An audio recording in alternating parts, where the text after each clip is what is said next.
All right, so we are live, and I will take a moment to tweet this out. And while I am doing that, I will encourage all of you listening to this after the fact to check out my sponsors in the description and all that. And I apologize for pushing this back about an hour, but I had to rush out and take care of something personal.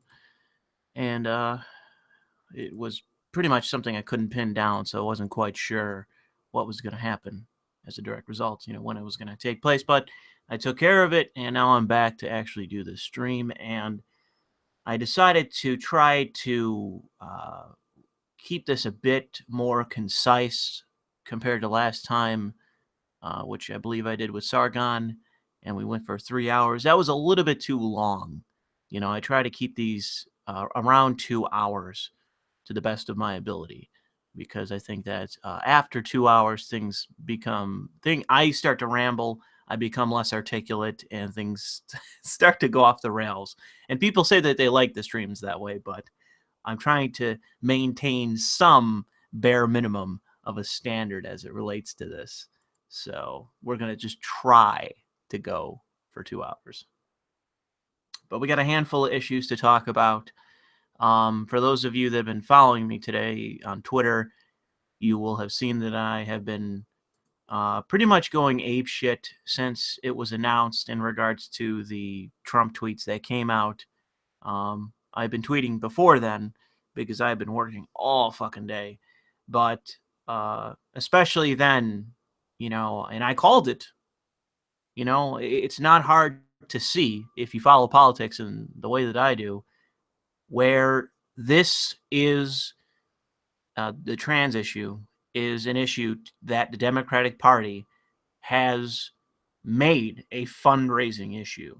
Now, I get that there are people out there that see this as some kind of civil rights issue, and I have to tell you that I just don't agree. I just don't agree. Now, there are people out there that I did have a back and forth with who I'm glad to say were decent about it. I had a quick back and forth with one subscriber, I believe, who had some issues, but we resolved it and it was amicable. I had a very quick back and forth with Tyler Preston, another YouTuber, and while we disagreed, I would say that we at least, were cordial about disagreeing on that. So I think things were fine there, and I'm glad to have that, discussion with another YouTuber to that capacity. I issued a challenge for anyone to join this stream, and I didn't really get a reply to that. But I am small enough where it's not to be expected. But it is an open challenge because I don't think that anyone can really debate me on this. I think I would probably win that debate pretty handedly. And I have seen more level-headed people give more of a devil's advocate kind of position on the trans issue, but based on the studies that have been done in the past as it relates to just women and the ham-fisted attempts by the Obama administration to bring women to the front lines, essentially, it hasn't gone well. It's been tried and it hasn't worked. And the trans issue, which I believe was the policy was changed somewhere around a little bit over a year ago, I want to say, maybe a bit longer than that. Even there, I've been told that it hasn't worked. Now, those have been anecdotal opinions, and there's people telling me that there hasn't really been a study done on it to make sure that, this is something worth striking down or banning or what have you. But I will open to a rather decent article written by a news site formerly known as Time Warner Cable News, and now it's known as Spectrum News, which I have to say that, I don't like Time Warner Cable. Anyone that is a customer of Time Warner Cable should realize why they rebranded, and it is because they are a shit company. And I doubt anything has changed since their rebrand. And now it's known as Spectrum News and Spectrum Cable. And they're on the fucking spectrum, let me tell you, because they're a garbage company. They provide my internet. It's not that bad, but it's expensive, and I don't like them as a company. So they wrote this decent article. Their news affiliate or whatever the fuck, whoever they pay to write this shit, actually wrote a pretty even-handed article about this and just stated the facts as they are. It's a pretty small, short article, but that's because, as far as I can tell, this isn't actually something that has actually changed as of yet. However, based on reports from different people that are affiliated with the administration, this is something that is likely to be looked at in the future. And judging by what has been said, it is going to change. So Trump tweeting about it doesn't necessarily mean that it absolutely 100% is going to happen or already has happened, but it is Trump tweeting about something that is likely to happen. And so, you can rest assured that it is likely going to happen at some point. It's going to happen, unless he is convinced otherwise. I would say, if Mattis comes to Trump and says, I think this is a bad idea, we should just allow it to happen. Maybe we tweak the policy under, from the former administration. Maybe there's something we could pass instead or do whatever to change it instead of banning transgender people outright. But overall, I would say that it's probably going to happen. And in general, I find it hard to disagree with, because the argument that I find convincing is the argument of cohesion, political correctness, and efficacy. I find it to be extremely persuasive to say that this lowers readiness, this may have an impact on morale, this does not result in a more effective military force. It does not it does not result in a more effective unit in terms of people in the front lines in that. There are people that will play devil's advocate to that, and they will say that we don't really know, but based on what we've seen with other research, with other groups that have been pushed for, it hasn't worked. And so it's about something naturally occurring. It shouldn't be something that is done for the sake of politics. And I would argue that was what the Obama administration did here.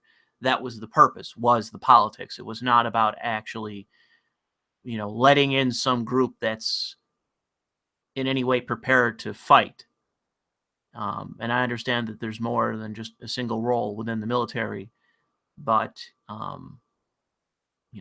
it's just, if it's ham-fisted of a position from Trump, then it's a ham-fisted approach. But I can at least understand where it's coming from, and if the people organizing and essentially running the military say that this is what's called for, and that's what they see as the best policy moving forward, then I don't understand what the issue is with deferring to them. I don't understand why you wouldn't defer to the experts of the matter in terms of the people that are actually that understand the military, understand what is required to have the most effective military possible. That doesn't mean that you always listen to them. It doesn't mean that you don't do something necessarily that could, in the long run, be better for the military, but you actually have to make that argument. I'm not saying that I'm completely closed off to the idea that having transgender people in the military is necessarily a good or bad thing. Like, I'm not convinced, but I am saying that if it is military experts and generals calling for this to happen, and Trump's going along with it, and your response is to scream bigot, then I am in no way persuaded by that. You don't persuade me. And so what I'm going to do is give a few examples of that. And like I said, I did have a back and forth with certain people. I wouldn't say that it was necessarily productive, but it was a decent back and forth. We had the discussion. It didn't really go anywhere, but that's fine. It just ended okay. However, I did have people, two of which come to mind, of just nobodies, as far as I know, who wasted my time, disagreed with me, and just wasted my time. And I asked more than once, just fire back an argument. That's all I want. Just give me an argument, because I can be persuaded. You know, I didn't like this, and I stressed the fact that I don't like the fact that this is the Democratic Party fundraising off of something disingenuously as a civil rights issue, where I don't agree with that. I do not agree it's a civil rights issue. And there is a question as it relates to the trans issue, okay? You can't have a demographic of people that is a fringe group within society that is disproportionately represented in suicides. Okay, and we're talking under 1 million, without a doubt. I don't believe the numbers that say it's over 1 million. I don't believe the numbers. Okay, I don't. I've seen enough trans people say that there is an issue of posers of trans people that I don't believe the inflated numbers. I believe it to be somewhere between probably 500,000 and 850,000. That's my estimate of how many trans people there are in this country of, what is it, 329 million?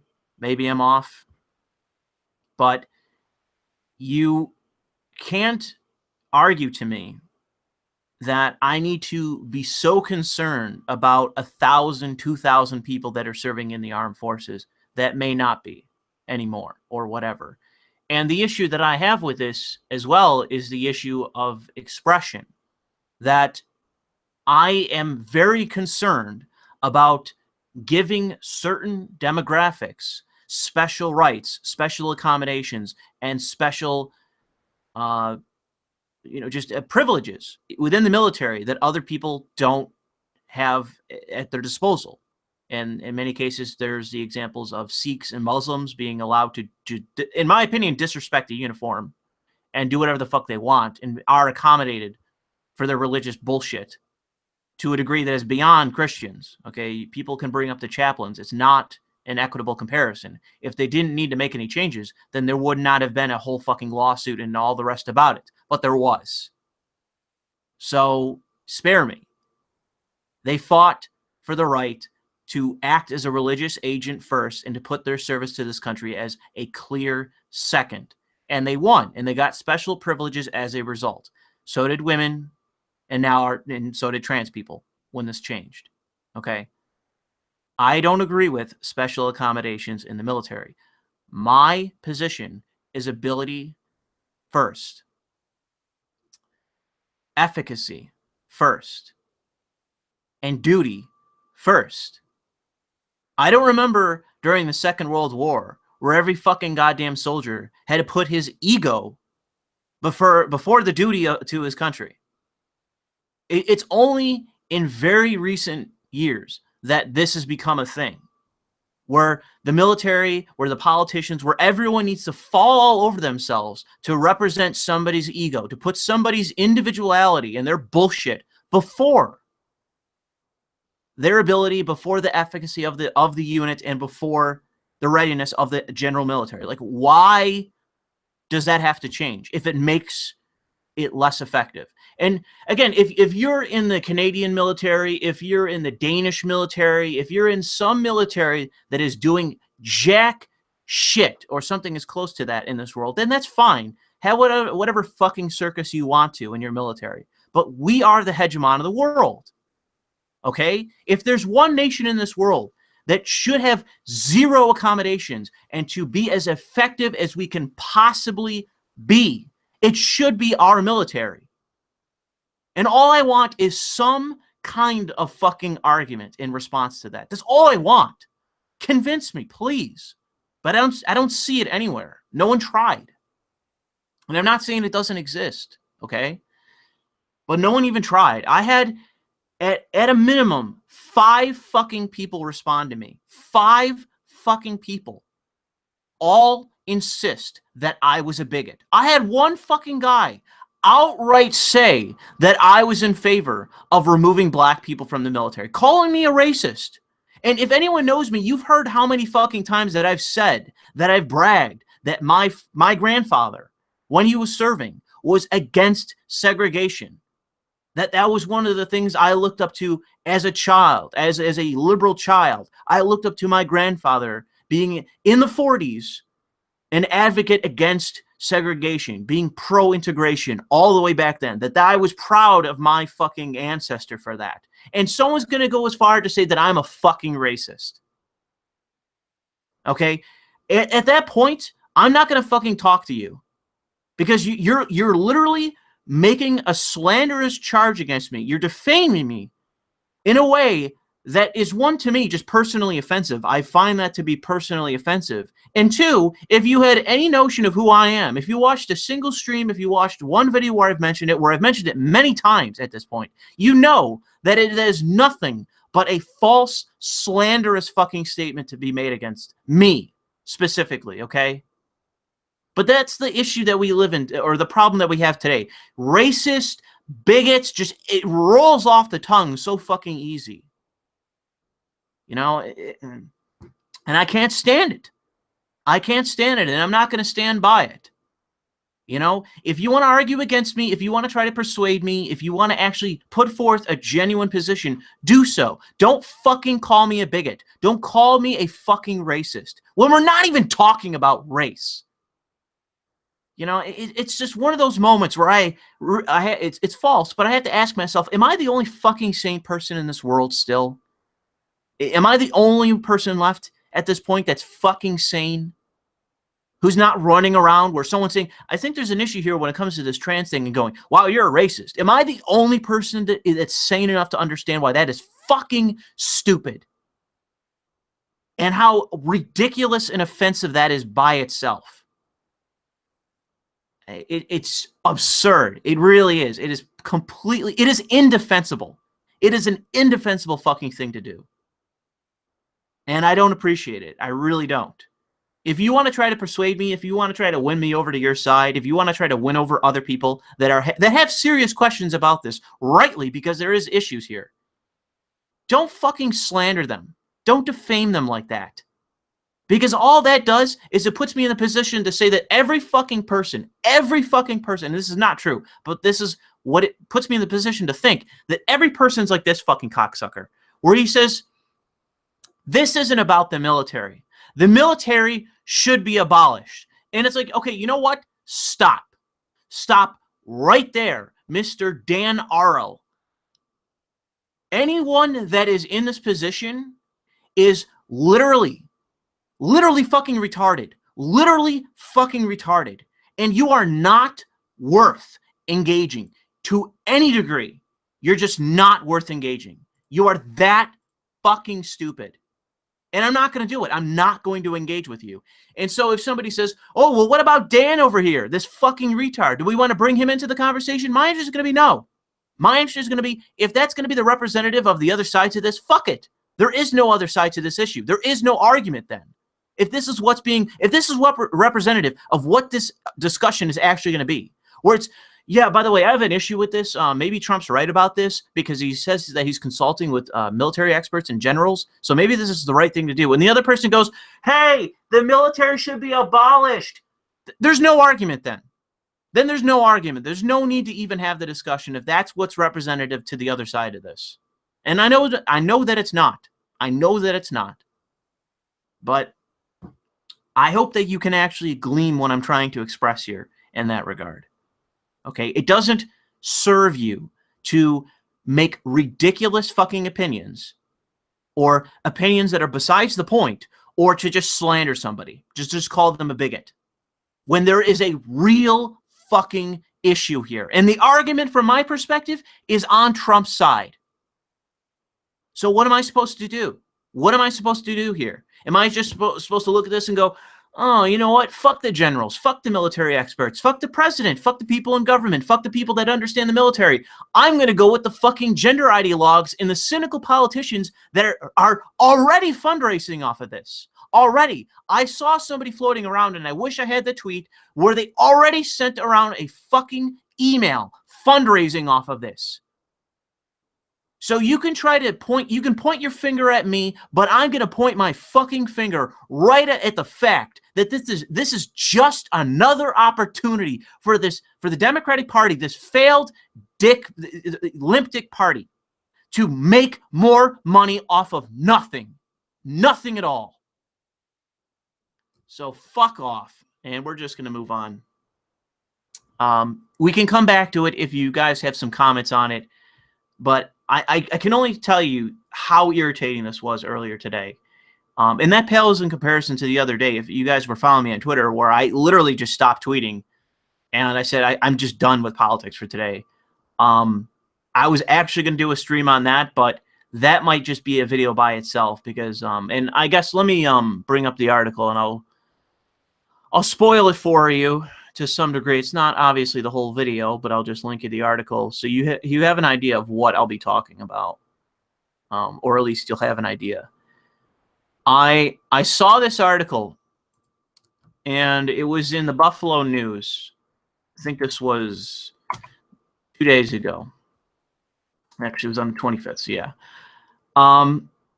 And it's just a very short article where they say that the city of Buffalo has consulted with the Department of Homeland Security, and they're bringing in a whole shitload of what are called bullards, these big cement pillar things here, and they're going to be putting them around all these different spots in the city to protect city structures like City Hall and other utilities and stuff like that that deal with government. And if you have any fucking clue what these things are for, why they exist, why they're consulting with the Department of Homeland Security, and why they're putting them in places, and I'm not going to spoil it, but if you know what this is for, and you've seen what I've said in the past about the mayor of Buffalo and what I've said about Buffalo, and one of my big top 5 fears, easily top 5 fears of what happens to my area, this right here is like a red flag that is so big that it's at the Kremlin. It's like 1950 fucking 2, before fucking Stalin dies, and it's just a huge red flag over Red Square. That's what this is in terms of a red flag. And some of you won't get it, and you'll just have to wait for when I actually get to it. But I saw this article, and it just made me so, like, unspeakably angry. Like, I was so shocked by this, and I got so fucking angry. So fucking angry. And you may not get it now, but just when I get around to doing this, it might be a stream or it might be a full video. I can't decide yet because I have a lot going on. But when I get to it, you'll see. You'll get it. It'll click for you. And you'll be like, holy shit, I'm glad that's not my city. Holy crap, that's bad news. And you'll find out. And if you see this in your own town, your own city, you see this shit come, be afraid. Get ready. Get fucking ready. So you'll have to wait and see for that. Okay, so we'll move on to this article from, I saw this being tweeted around, and it's actually something really bizarre, because I've seen a lot of fucking people, especially on the left, talk a lot of shit about Steve Bannon, who, as far as I know, is or was the guy who was at the top of Breitbart, the publication. He worked for them or was some kind of executive. I'm not quite sure. I don't really know much about him. But he joined on the Trump campaign, and he played a major part in Trump's campaign, and he was an advisor, a direct advisor to Trump himself. And what Bannon wants to be, as far as I can tell, is a policy guru, where he gives advice directly to the president on what he should do with his policies. And there's been a lot of turmoil between him and Trump's administration, and there is a very clear, concerted effort to get rid of him, to get rid of Steve Bannon specifically. Now, I understand that the press wants to get rid of everybody just to simply attack Trump and to make him weaker, or to attempt to. They hate everyone that's part of his administration.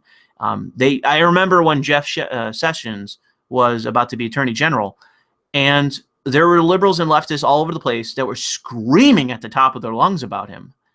And you had this big thing, and it's where the meme "She Persisted" came from, with Elizabeth Warren, where she was speaking, I believe, in the Senate chambers, and she was giving a speech where she stopped and she started reading a letter by so-and-so Rosetta Scott King, I think it was, who is related to some degree. Maybe it was the wife of MLK. I can't quite remember, sister or something. I don't remember, but somebody affiliated with him.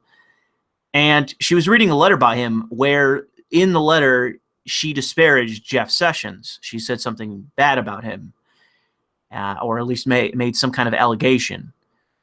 And so within the rules, within the Senate rules, you're not allowed to insult or denigrate a fellow senator while in the chambers. You're not allowed to do that. And so she was in violation of that rule. And so they said, you know, you got to stop. You can't keep going with the letter because you're going to denigrate Jeff Sessions, who is a senator, or was at the time, so you have to stop. And she kept going and she kept going until finally they just cut her mic and they said, okay, you got to stop. You violated the fucking rules. You know, they said, I think it was either two to three times they told her to stop, and she kept going. And she was sitting there like, I don't understand what's going on. I don't get what's going on. And they flat out said, no, you're breaking the specific rule. You can't keep going on. And so I don't necessarily hate Elizabeth Warren. I'm skeptical of her. But there's a lot of people on the right that don't like her, and they like to mock her. So they obviously, this was a moment where they could say again, you know, this is her in the wrong, and by the rules, as far as I could tell, she was. But the left made her out to be a martyr, as if she was some sort of fucking stalwart for the truth, when she was just reading a fucking letter that was basically pushing an allegation that wasn't substantiated, as far as I knew. And the reason I bring this up was that once Jeff Sessions, now that he's fallen out of favor with Trump, and it's clearly the case, Trump is speaking out against him and appears to want him replaced. And that was some argument he had with some other member of the administration where he didn't want Sessions, but he got him. And now he wants to replace him, apparently. I can't keep up with a lot of this shit, but the reason, again, why I bring it up is because with Jeff Sessions, all of a sudden, the same people that were screaming at the top of their lungs about how he was just a fucking racist, he was a Ku Klux Klan member they're going to put as Attorney General, all of a sudden, on a dime, they started speaking well of him. And that's how I knew the whole thing's bullshit. This whole thing is just political theater. It's all bullshit. He could be a racist. He may not be. I'll never fucking know, because no one's going to tell me the truth about Jeff Sessions. Nobody. I have no idea. I'll never know. What I do know is apparently Trump wants to get rid of him. And that ties into Steve Bannon, because I have seen, at a minimum, 40 articles that I haven't read. I just seen them pop up on my feed about Steve Bannon specifically. And they say every fucking possible thing about him. Every fucking possible thing. Everything. And I just don't know what he actually believes. I understand to some degree he's a nationalist, but even there I've seen contradicting things about that. So I assume that he is a nationalist. I assume he's on the right because he worked for Breitbart. I've seen people say that he's populist to some degree. And again, like I said, I don't know. I truly don't know what to believe about this guy, because I've seen too much fucking bullshit, and you just get lost. You don't even know who the fucking guy is anymore. The only thing I could do is maybe one day I'll run into him and I'll say, hey, Mr. Bannon, can you tell me something about your politics just so I know fucking anything about you? Are you, everything under the fucking sun that the left has said about you? And people on the right fucking hate him. And again, I just don't know what to think. So he is part of some kind of draft that they want to do in terms of the tax reform, quote unquote, that the Trump administration wants to do. Apparently, one of the things that Steve Bannon is pushing for by multiple sources, one of the things that he wants to do is to increase the tax rate on people that are making over whatever it was, $5 million a year. Okay, so we're talking about super, super fucking rich people at $5 million annually. That's super rich. And so what he wants to do is raise the tax rate by, I think, 4%. Yeah, 4%, roughly 4%, on people making $5 million a year, and then give a tax cut to everyone making below that amount. And apparently that evens out. Apparently the numbers are on par. I think, even with this, I'm not 100% sure, but it appears to be something that is workable. Now, you see this, and it springs to mind. It's like, okay, is this Bernie Sanders? Is this somebody on the left? I mean, this is something that is, without a doubt, a populist move. And I mean, this breaks from the mainstream right of probably the last 40, maybe even longer years, okay? This is something out of left field that I could have never imagined in my lifetime. To see a right-wing person say, you know what, we need to raise the taxes on the rich by a decent, couple percentage points, and we'll give a cut to everyone below it. In my lifetime, I don't know if I would have ever believed I would have seen an article like this, if what's being reported is accurate. And this says to me that Steve Bannon is not somebody that I should necessarily be afraid of in every capacity as it relates to being in part of Trump's administration and having Trump's ear, because this is a populist thing to do. This helps out everyone that is not part of what is essentially the 1%. This is going to help out people that are middle class and working class. This is a good thing, in my opinion. I'm completely in favor of this, because I'm fine. I'm not saying that it has to happen, but I'm fine with raising taxes on the rich to give tax cuts or to do something for everyone else, for a huge portion, the overwhelming majority of the country. I'm totally fine with it. This is not going to cause multi-fucking millionaires to flee the country. It's not. It's not going to fucking happen. Now, is there some amount where it could happen, where it may be a risk? Sure. Sure. And I've seen plenty of right-wing people say already that they don't like this. But it's like, you're not going to dissuade me in any way from this. Maybe there may be some problems with the numbers balancing out in that. But the spirit of this, in my opinion, is something I can support. So if Trump did this, this would be a position where, if you think about the position of me in 2020 casting a ballot for Donald Trump, this is one of those things where it would be taking a chip and putting it in his favor. If Donald Trump pushed this into Congress and made speeches about it and got it pushed through and signed off on it, and it balanced out and it was all good and everything worked out and there's no secret bullshit attached to it, and this is just how it was, that would be a chip where you could take it from undecided and put it in Trump's favor, where it would increase the percentage of the chance of me voting for Donald Trump in the next election.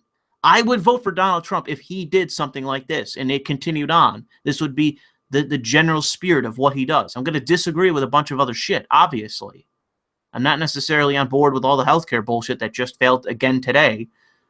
But this is something that I look at and I go, yeah, this is a good idea. And if Trump goes for it, cool. Great. I can support that. And I'm curious to see, what other people have to say about this. And I really want this to go to show you that I am not a fucking ridiculous partisan. I consider myself to be on the left. People can say center left, whatever, but I am not beyond voting for somebody that's on the right if they do what I want them to do. If Bernie Sanders got into power, he'd do the exact same fucking thing. So why the fuck wouldn't I recognize this about something? And obviously it hasn't happened, but if Trump did it, it would be a game changer. It would be something where I'd have to look at Trump in a new light and say, well, goddamn, there's going to be a bunch of shit I disagree with him on. But at least I know that when it comes to economics, to some degree, he's a populist. So I'm on board with that shit. But again, maybe I'm going too far. Maybe this is just bullshit. This isn't accurate. Maybe this is just a bluff by Steve Bannon to try to put it out there. Maybe he leaked it, to try to pressure Trump or something. Maybe somebody leaked it to try to smear Bannon and he doesn't actually support this. He appears to, based on what he said. But maybe he got misquoted. Maybe it's bullshit. I don't know. But if everything happens, if this goes forward, great, in my opinion. And I think that people on the right should keep their mind open about this. That's the problem, in my opinion, with people on the right. You know, I'm not trying to badmouth people, but you guys are fucking dogmatic about taxes. You want to have every goddamn service in the world. You want to, you know, the fucking military can be as big and bloated and fucking ridiculous as possible, and somebody else can fucking pay for it. When it's like, no, you know, I'm perfectly content paying taxes for services rendered. I'm perfectly content with paying taxes for services that, you know, are in my favor, are in my interest. And I do think that government has a role to play, and so do most people on the right, even if they want to lie about that fact, that they do believe it. They want to pretend they don't when they do. But, you know, we have to pay for things. And if this is an opportunity for, you know, everyone listening to this, including myself, to get a tax cut, for the rich to pay more so that we can hopefully do something productive with that money, great. Everyone should be on board on that, and the people on the right shouldn't be so dogmatic about taxes. And so we move from that to something that's a bit out of left field, but I found this article, and I've now started to follow One Angry Gamer on Twitter, this outlet, because they every once in a while they tweet out something that I don't see anyone else talking about. And they stumbled across earlier in the week the fact, and maybe this is known to other people, but it wasn't known to me, that there are devs at Sledgehammer Games who are fucking ideologues. And I'm not parsing that. I'm not, you know, easing in and saying, oh, maybe they're a little bit, you know, left of center, blah, blah, blah. No, they're fucking ideologues. They're fucking crazy. They have drunk the Kool-Aid, and they are fucking insane. Because what happened is this fucking, he's one of the top people in the company as far as I know, this Michael Condrey cocksucker, I think he is. Yeah. So the people were just asking him fucking innocuous questions. Like, hey, bro, why are you removing swastikas from the game? Like, why is it here and not there? Like, what are you trying to do? And he just fucking jumped down people's throats, accusing them of like, oh man, you wanna fucking be a Nazi, man? Do you want to associate yourself with mass murder, man? Are you a fucking alt-righter? You know, all this. Are you a racist? You know, you want to have association with it? And people responded like, no, I'm just asking a question. I'm just asking. I just want to know what's going on. Like, why are you making these decisions? They don't appear to make any sense. They're sporadic. They're schizophrenic. They're crazy. Why are you doing it? If you just answer the question, just say why.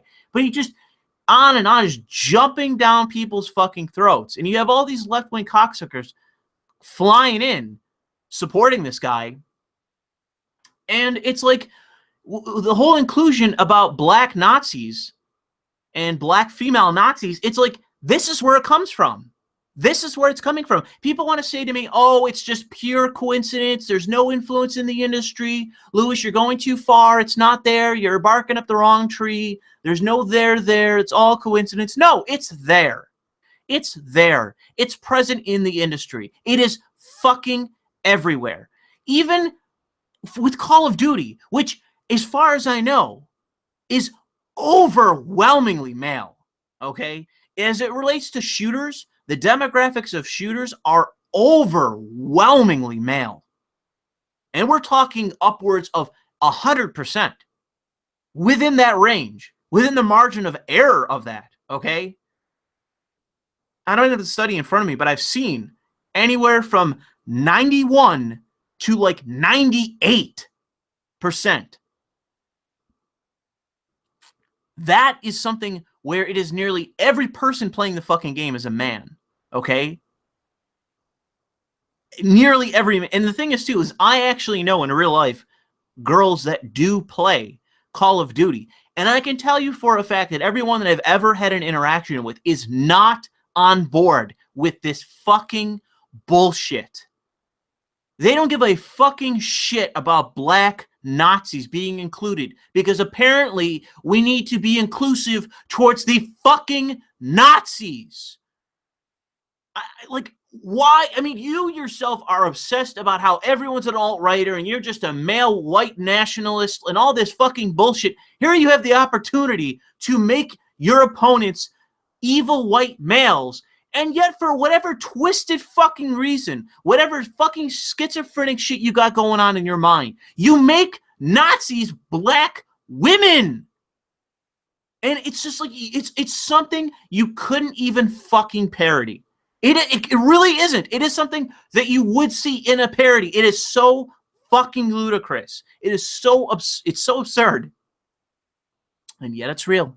And so people want to say to me that I'm wrong. I'm seeing things that aren't there. I'm jumping at shadows. Oh, this isn't there. No, it is there. This is part of the fucking industry. These people are fucking everywhere.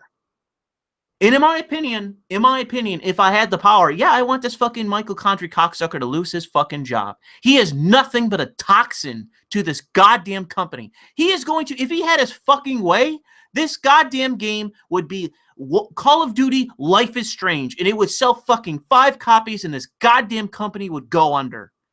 Okay, if it weren't for fucking EA pumping millions of dollars into fucking BioWare, as a company that is on fucking life support, where it needs that influx of money to even be in fucking business.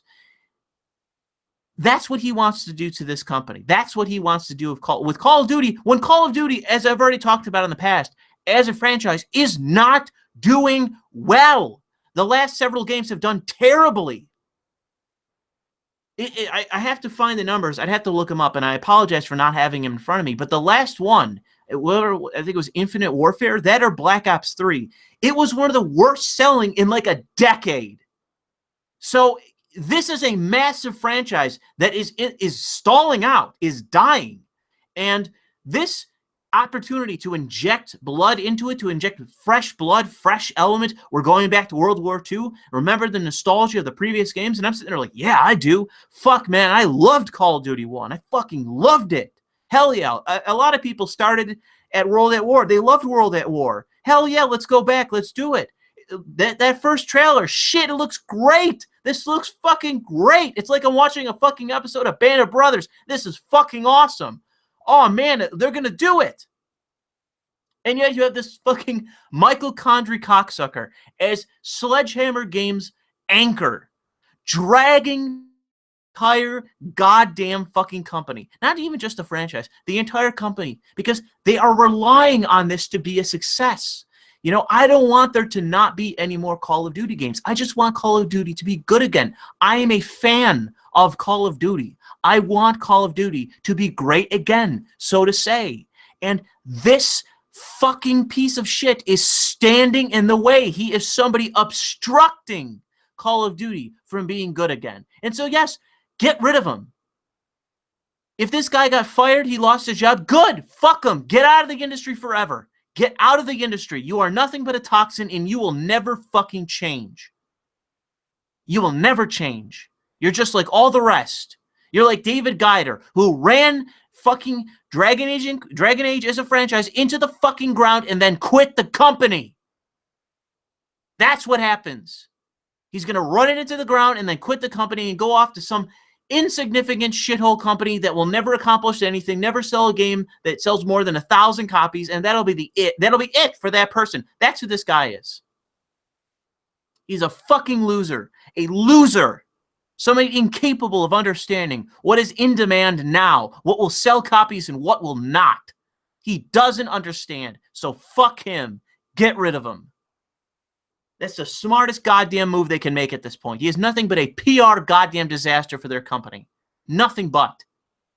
I mean, I can only speak to emotional immaturity because I am, as you can tell, with my anger and all the rest, I am not super emotionally mature as a person. But I'm not somebody that is so fucking baked into an ideology that I can't understand my shortcomings. I can't understand my flaws. I can't understand the distinction between what I would like to see in a game versus what is actually going to work in a game.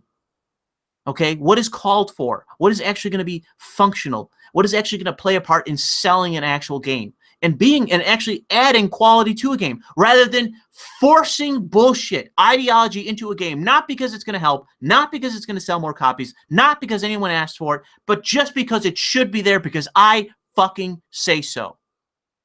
These people are a cancer in this industry. They are a cancer in the West, and that is why Eastern games are going apeshit in our market right now and selling like crazy. It's not because all of a sudden people are just like, man, I'm a weeb and I'm going to import these fucking games. No, it's because they're making up for a fucking vacuum of there being no content worth playing. Mass Effect Andromeda, which everyone thought, oh man, this is going to be great. No, it wasn't. It was a disaster, and so you create a vacuum. You create a vacuum for actual content. People are now going to say, man, this franchise is garbage now.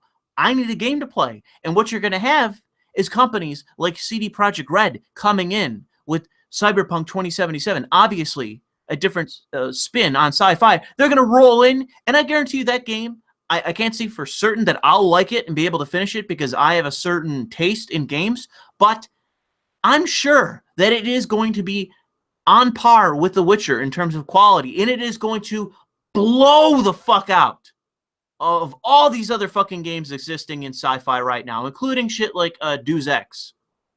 All right? It's going to blow that game and those kind of games out of the fucking water. Out of the fucking, not even a comparable fucking game. No ability to equate it. Nothing. And that's because I know the company and the quality of the product they produce and are capable of. And the writer behind it, the guy, that black guy, whatever his name is, you know, he seems to be on the ball, man. He gets it. He sees what he should be doing with this game. It's his property. You know, he knows. He cares. He wants it to be good. He doesn't give a shit about identity politics and ideology. Garbage. He cares about the property. He cares about the IP. He cares about the quality of the game. He cares about delivering something that people are going to like and buy and want more of. That's what you should be doing. But these people don't care. And what they're trying to do is spread it to the East. That's what they want to see happen. They want to see the fucking East infected with this bullshit too. So that way there's no fucking quality content to play. Nothing. Because if it isn't theirs, then there should be nothing. That's how they fucking operate. And that's why this guy is gone out of the industry forever. Good. Good. Fuck him. Fuck him forever. Let him be gone. Let him be done with. Let him be fired. Let him go homeless. I don't give a fucking shit. He's cancer. He is an authoritarian cancer. He's killing gaming. Killing. So fuck him. And that pretty much concludes the articles that I had at my disposal for today. Allow me to double-check Twitter to make sure that I have everything put away before I open this up to the chat. But I will be curious to see. Okay, we got Asians. We got 2D waifus. We got an article that I'm going to do about Michelle Obama. Oh, there's a whole fucking Pew just came out with a whole shitload of fucking figures on American Muslims. I'm not sure what I'm going to do with that, but I need to sift through that. That's going to be some fucking crazy shit right there. More Asians, article on Kirsten Gillibrand that I'm going to cover. More Asians. More Asians. More Asians. More Asians. More Yuri, more Asians. Okay, here's an article from Julian Assange I haven't read yet. More Asians. I got a lot of good picks for this Saturday. I can tell you that right now. It's gonna be hard to choose, man. I got some fucking good ones. And that might be it. Yep. I have to go through some of the articles that I've saved. Man, I got some good ones for fucking Saturday, at least from my perspective. I've had people say to me, "Oh man, this is shit. This is shit here, fucking Louis. You need to fucking step it up." And it's like, man, what are you, a fag? Like, seriously, like, not even a joke. Are you a fag? Like, I get that some people are attracted to like dumpy fucking cunts. You know, I mean, there's land whales here. You know, if you want to marry or date or you know, gawk at a fucking land whale, they exist here. You know, you don't have to find an Asian land whale. You can find plenty of white land whales here. So I don't really get what people's tastes are. when they're saying the shit that I'm posting is garbage.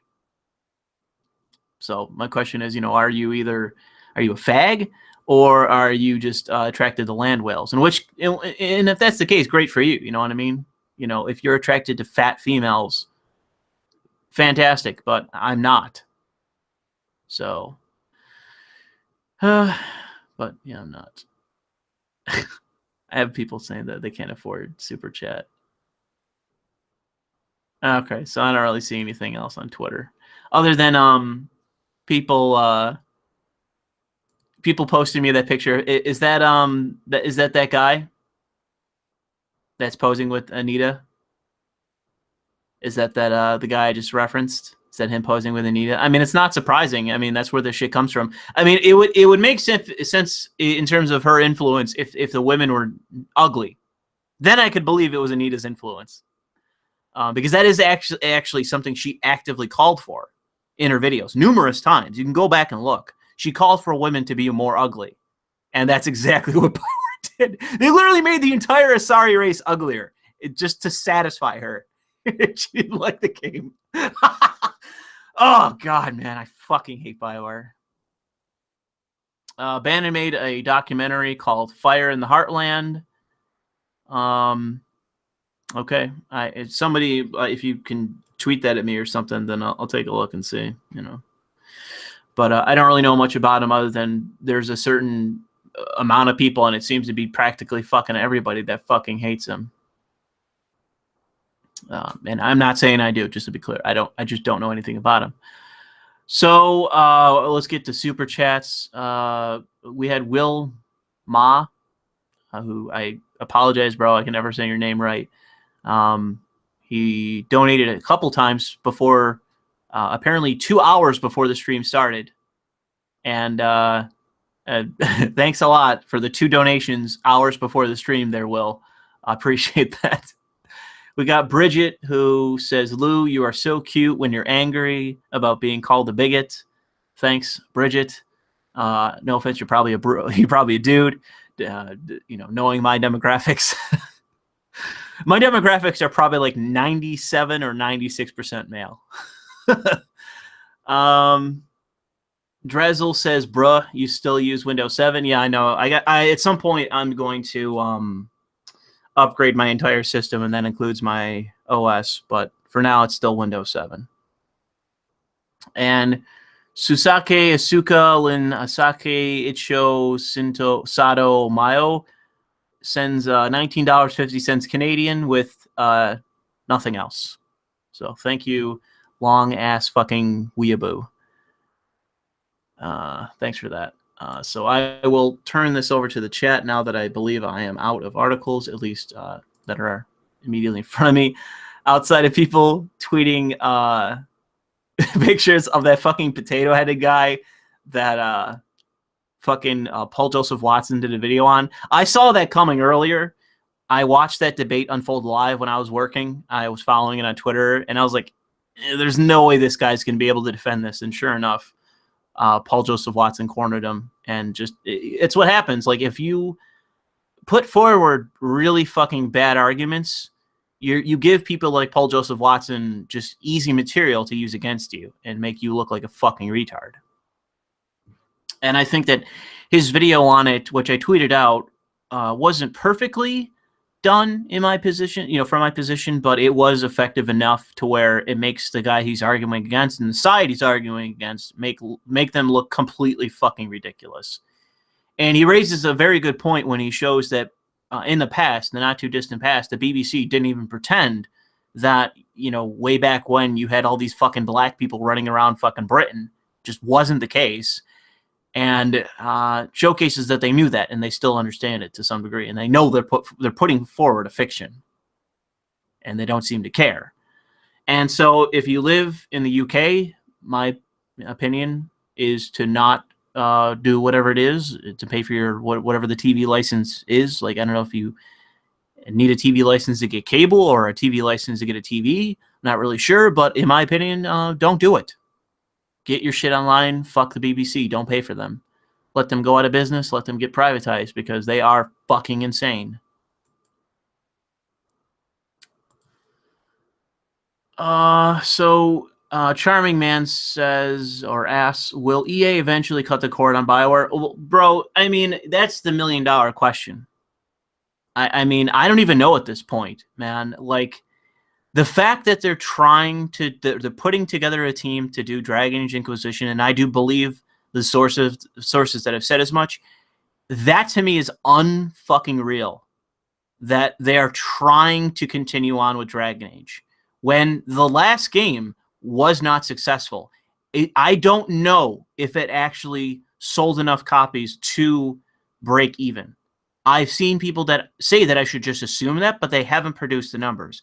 I know that they sold almost every copy that they sold was within the first month. After the first month of the game, when the game launched, the sales dropped off every single fucking chart. Literally, I mean, go look at the charts. It fell off of every fucking chart. Regardless of the console, just fell off the face of the earth. Because people realize, piece of shit game, piece of shit, not worth playing. And people today try to defend it. Go ahead and defend that. Go ahead and defend Andromeda. You're wrong. You're just wrong. It doesn't even make a difference to me at this point. You're just wrong. After that game came out, they didn't really do much in terms of DLC, and then literally every person quit the fucking company that was related to it. With Mass Effect Andromeda, same deal, no DLC, and then they downsized the entire company. The studio that worked on it, they downsized it. Laid off plenty of people.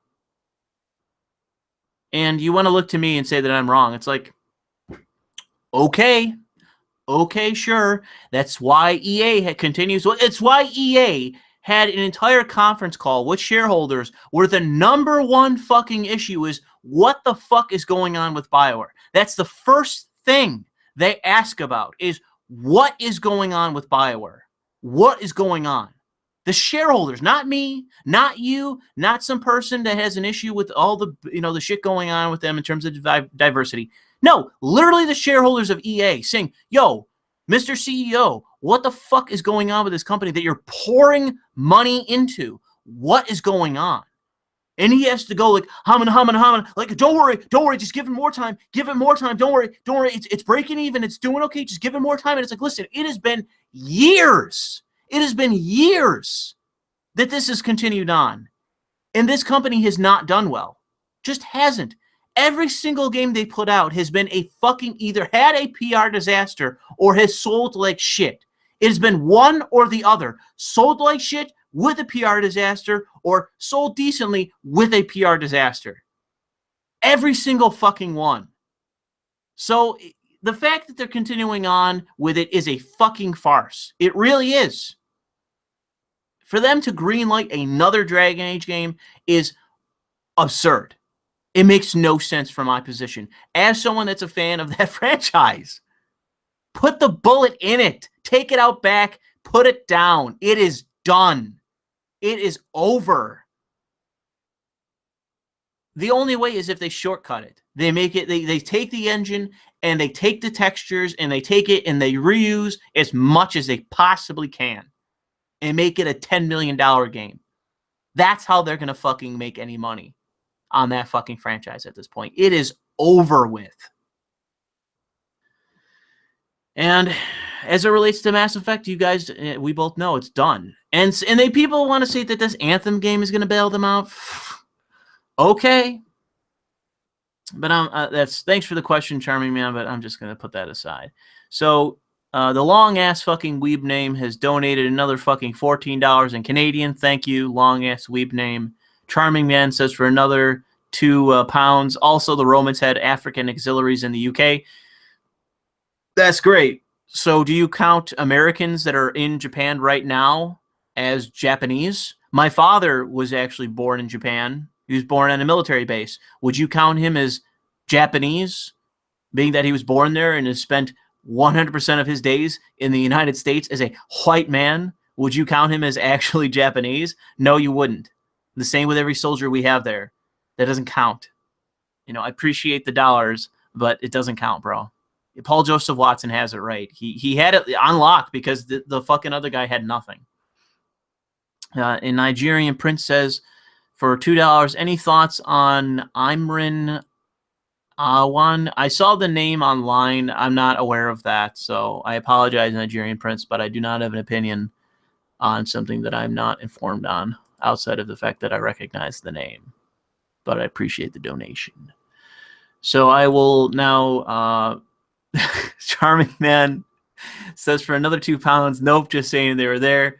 Thank you for the continued replies for £2, Charming Man. So I will go to the chat, which is apparently going crazy for some reason. I'm not really sure why the chat is going apeshit. Or actually, no, it's just catching up. Never mind. Stupid thing. Okay, so what do you got, chat? What do you got going on?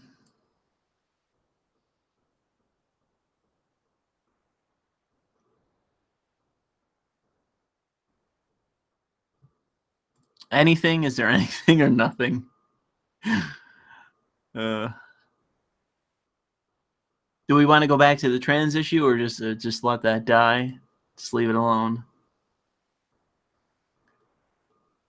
Thoughts on Crunchyroll? What about them? I haven't used their service in like 3 fucking years. That's my opinion of Crunchyroll. I haven't, and that's not me saying like, oh man, I download my fucking anime. I haven't watched anything in 3 fucking years.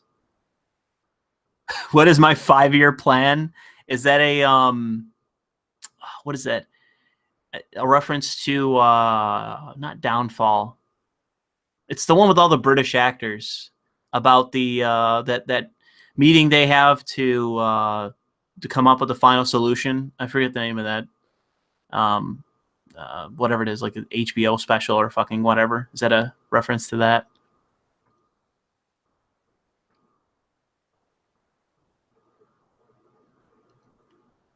How come I don't go on Alex Jones? I would go on Alex Jones. I'm nobody, and that's the issue. Alex Jones would probably not have me on because he doesn't fucking know who I am. People ask me the same thing. Why don't you go on Drunken Peasants? It's like, well, they have no fucking clue who I am. So, I mean, I need the invite first. So that's pretty much all there is to it.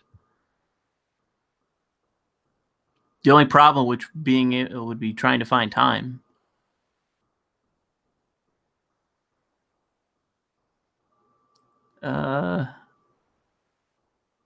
It's a reference to communism?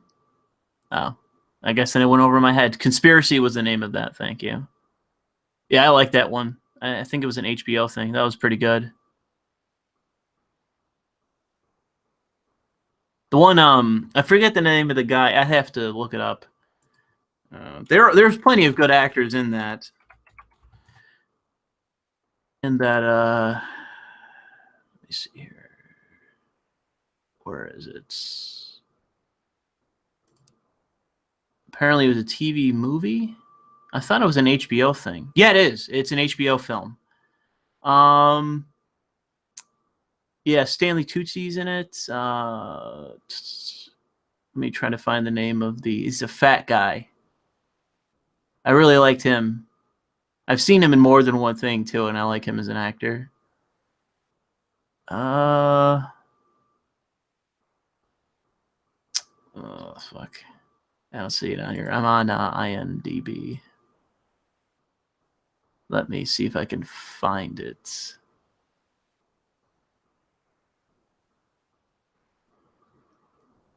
Oh, Ian McNeice.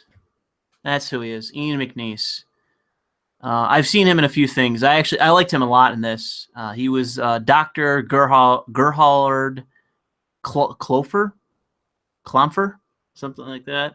I liked him a lot in that. He was like this overt bigot in it, and like kind of an idiot. But I thought I liked him a lot in it. He was funny.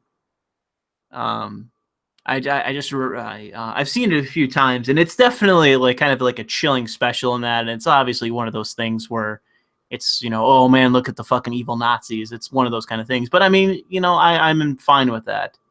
I'm fine with that kind of entertainment. And he was the guy that brought a decent amount of levity to it for me. I thought he was hilarious. Him and the other guy, whoever the 5, the lower end guy that they brought in, some bureaucrat who like introduced himself with this long spiel every single time. Him as well. That was another guy that brought levity to it. So yeah, I'd encourage you, for those of you that haven't seen that HBO film Conspiracy, you should definitely go watch it. It's pretty funny. Well, I mean, that's the wrong way to put it. It's definitely chilling and entertaining and interesting.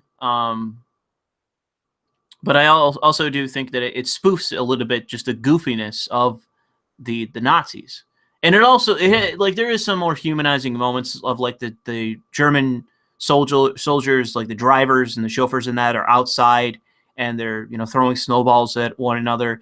I do think that kind of and I'm fine with humanizing the soldiers on the ground, because I don't think that every fucking person that served in the the German armed services, and I'm sure we all realize this, that not every fucking German was a fucking lunatic, race-hating fucking piece of shit, evil person. I'm pretty sure we're all aware of that, and I'm perfectly content with there to be humanizing moments with German soldiers as it relates to anything involving the Second World War in terms of entertainment. Even with all this stuff romanticizing American soldiers, and that I'm totally fine with as well. So I'm good with everything that's good and entertaining. So yeah, I'd encourage you guys to go watch that. A bit off topic, but still, I liked it. Oh, Graham, can you fuck off, please? Can you not send me shit? Can you just fuck off? I mean, I get you're Canadian and your country's literally falling apart. I get it. Like, can you just fuck off? I don't give a shit that fucking Justin Trudeau, your cucking chief, is on the cover of fucking Rolling Stone. I don't care. All right, so go away. Just leave me alone with that garbage, please. God. If you're Canadian, good luck. That's all I gotta say, bro. Good luck.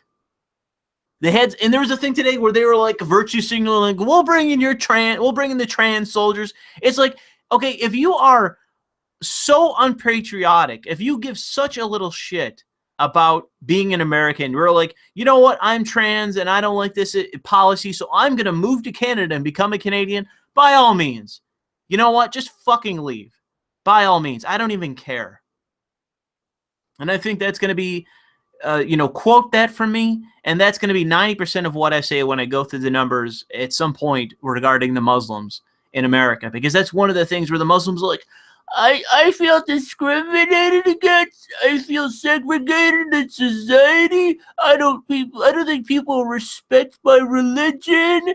And there's some good things on there, like it's like half of or near half of American Muslims are okay with gays. And it's like, well, that's good. That's positive to see. I'm glad we've rubbed off on them to that degree. That's good. Maybe the propaganda in our society has worked to that effect to make our Muslims less fucking crazy and homophobic in that way. But it's like all the other bullshit. I'm oppressed. People say things about Muslims. They go, Islam isn't true. It's a dogmatic belief based on bullshit written by fucking retards at some time that isn't in any way divinely inspired or even divine. It's like, yeah, it's all bullshit. Fuck you. I'm not going to respect your dogma. I don't care. I'm going to treat it just like every other religion. It's fucking bullshit. And that's the whole thing. Fucking Richard Dawkins just got fucking deplatformed again, and people didn't even bring it up. It's like, this is another time he's been deplatformed, because people are like, he said some mean things about Islam. He was like, Islam isn't true. And we're like, we gotta get this fucking guy out of our country. He's a fucking bigot. And it's like, I don't even care anymore. And the thing is, one of the quotes from the whole thing about the Muslims is that, if people don't change, I'm going to leave this country. And it's like, you know what? Get the fuck out then, because we aren't changing. This country isn't changing. We are not going to change. We are not going to accommodate your bullshit. No more. No more of this. Okay? How many goddamn decades had to pass in this country? How many years had to pass before finally, we are able to put our foot down to all this bullshit rolling around in this country, all this garbage as it related to Christianity and all the rest? You know, and it's like, no, you want to come in and you want all the special treatment and you need the padding around your dogmatic, bigoted, bullshit, barbaric ideology that is in every way incompatible with the Constitution in every conceivable way. But it's like, no, we need to protect that. And my answer is no. My answer is no. People can say that I'm wrong about Christianity and that I go too far and that I'm too mean and all the rest. And that's totally fine. There are conservatives and religious people that follow my channel and we disagree on religion and all the rest. But like, we disagree on fucking nominal bullshit, innocuous bullshit in large part, which in almost every way affects practically fucking nobody. And if it is, it's on minor legislative issues where we disagree. And yet, and then we have this massive, overwhelming fucking totalitarian dogma just sitting there. And it's like, hey, don't you want to treat us in a special way? Nope. You're getting the same goddamn treatment as all the Christians have. You're going through the fucking meat grinder. And I mean, Christopher Hitchens is dead, unfortunately. He was one of the biggest people out there who just ripped Islam to shreds. And unfortunately, Richard Dawkins isn't him. But Richard Dawkins is the same way. He doesn't give a shit. There are times where he's failed on that front to hold Islam accountable. But in many ways, he has torn it apart. And you know what? Good. Grab him, put him in front of a microphone, go. That's all that needs to happen. Give a microphone to Richard Dawkins, and Islam is done with in this country. It's over. Because it can't stand up to scrutiny in any way. And people just have to go, hey, look at all these different beliefs. They're all totalitarian. They all completely conflict with what's enumerated in the Constitution. So you got to make a choice which you agree with. And if they go, well, you know what? I'm going to agree with my religion and fuck the Constitution. It's like, okay, boom, out. Out. That's my opinion. You come into this country and you go, you know what? Fuck the Constitution. I'm not going to integrate. Fuck. Boom. Or fuck you. Get out. That's my fucking belief at this point. Because we're not becoming France. We're not becoming the Netherlands, which have all their issues with the Turks. You know, we're not having the shit that's going on in the UK. We're not becoming Rotherham. We're not becoming all these different places. We're not becoming that nation. It's not fucking happening here. It can happen in Canada. It can happen in the UK. It can happen in the Netherlands. It can happen in Sweden. It can happen in Germany. It can happen in Greece. It can happen wherever the fuck else. It isn't happening here. And if you say I'm being authoritarian and I'm going too far, good. I don't care. I don't care. Out of this country. Get out. You don't like it here? You want us to fucking change? You want us to restrict people's civil liberties because of your religious liberty? Nope. Not happening. Get out. Get out of this country. Be gone. And again, this is coming from somebody that not even 5 years ago didn't feel this way, didn't have this opinion, didn't make these arguments. But that's where I am now. Why is that? Because of Muslims. I'm not going to say, oh, because of Islam. Nope. Because of Muslims. Because of their actions. Because of what they do, what they don't do, which is change themselves and change their communities and integrate and try. They don't do it. It's far and few that actually give a shit and try. So, nope, not even trying here. The ones we have now, in my opinion, put a lid on, that's it. That's all we have. And if they want to get up and say, you know what, you have the choice of you changing or me leaving, get out. And if you don't hold that opinion, step up, argue it. Step up and tell me why I'm wrong. Argue it. Tell me why, how America is going to be the exception. It happened in every nation in Europe. Every single fucking one. You tell me how we're going to be exceptional. You tell me. And I'm going to tell you how you are a fucking retard. How you don't understand what's going on. And how you don't understand of how well suited, how the road has been laid out in this country for them to come in and fuck us. All the collectivist bullshit that's been pushed through the Supreme Court, all that bullshit, all the bullshit that's happened in New York City with the cops on the fucking ground on the beat wearing turbans, acting as religious agents as they are officers, all the fucking turban heads now in the military that are acting first as religious agents, and soldiers defending their nation is secondary. Fuck it. You think that we're going to be any different? You're retarded. You're deluded. You're operating outside of fucking reality. Everything that happened there is going to happen here. We're going to have National Guardsmen eventually on the streets because we're going to have terror attacks every fucking week, just like those nations. And you know what? It's not happening here. And if that's the difference, if it's going to be that's the vote, that's the one issue of Trump versus Clinton, where Trump says no more Muslims and Clinton says flood them on in. If that's the difference in 2020, I'm going to cast my ballot for Trump. Because as that article, and I'm not even going to spoil it. I'm going to just stop there because that's going to be a video by itself. I'm going to stop there. But I'm just going to say this, okay? I have no respect for this argument anymore. No respect. Because every time people make it, there are people living in comfortable, cushy, fucking middle-class, bourgeois, gated communities where nothing is ever going to fucking affect them. And it is going to affect me. And I know for a fact that if we flood the United States with Muslims, it is going to affect me. It is going to legitimately, really, I'm not just saying it, I'm not saying it from an abstract level, I'm saying it is personally going to affect me. And I am not going to let that happen. It's not happening so long as I have a say. You can sit in your bourgeois fucking country clubs, where the fuck ever, and just say, no, bring them on in. Let this country get flooded with people that are never going to fucking integrate by every other example out there. And I'm going to say, no, you're fucking deluded. You're operating outside of reality. You're just virtue signaling for your fellow bourgeois cocksucker friends. And fuck you. You want to bring him in, you want to move to a country with Muslims, go move to fucking the UAE, go move to Qatar, go move to Saudi Arabia. If you love Muslims so much, go there. Otherwise, shut the fuck up. So there's your rant for this fucking stream.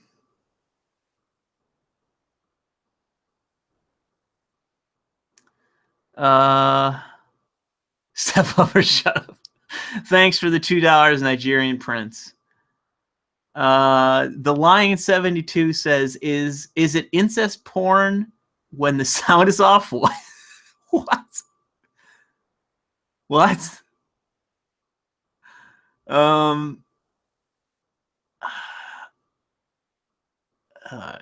then we have Drizzle83 that says, no room in this country for hyphenated Americans. Yeah, I agree. You know, I think that's what needs to go. I think so many of us are done with it. And there are plenty of people that are not white that understand it too. Native American, African American, Latino American, all this Asian American, all needs to go. And I don't mean expelled from this nation. I mean the identity politics. All we need to have is just American. And if you can't agree to that, you need to be socially pressured until you do. That's my position. You need to be socially pressured to just give it up. All of this pride bullshit, all of this egotism, all of this identity tied to bullshit you can't change. Okay, it's meaningless, it's vapid, and it's divisive. Nothing good comes from it. Nothing at all. We just need to get past it. We need to be done with it. We don't advance anything by having it, so fuck it. Fuck all of it. And I agree. Thanks for the support, Drizzle. I absolutely agree, man. We're not a collectivist nation, and we're not better off with all of this bullshit around. Fuck off, Graham, again, on Twitter. So let's get back to the chat.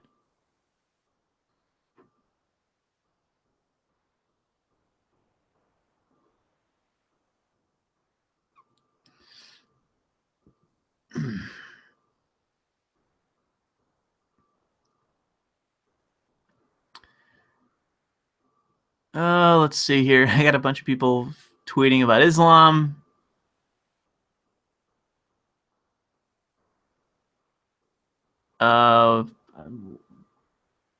American America.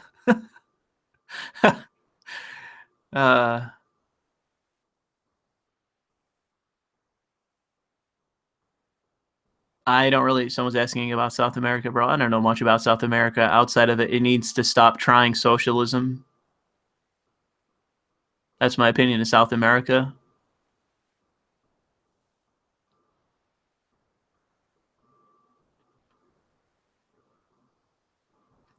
I see people are rating my rant. I don't appreciate the low scores. I expect a 10 out of 10 every fucking time.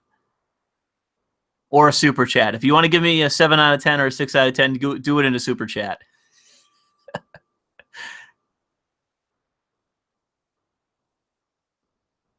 Oh, God. People are misquoting me now because of the thing I just said. Junko Enoshima is a trash waifu. You have shit taste. Kill yourself, Cynical Inquisition. You have shit taste.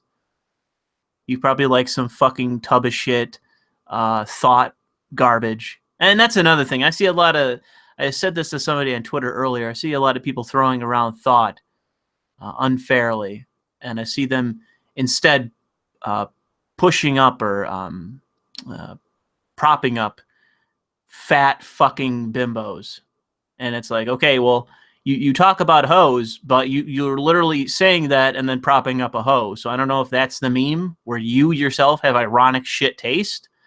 But yes, I think my taste is actually pretty fucking good. I rate it 14 out of 88. Thanks. Thanks a lot, guys. I appreciate that. Okay, I just got another super chat. Hang on.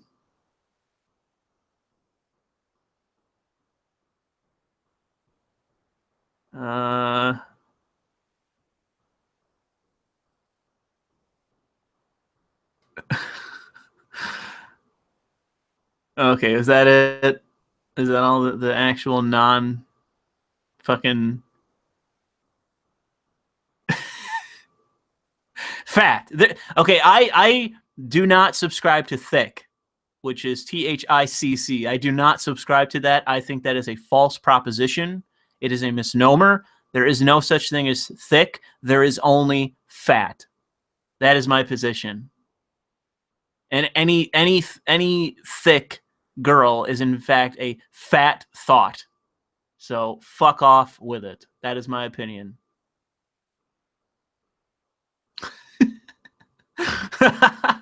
Oh Jesus, the chat.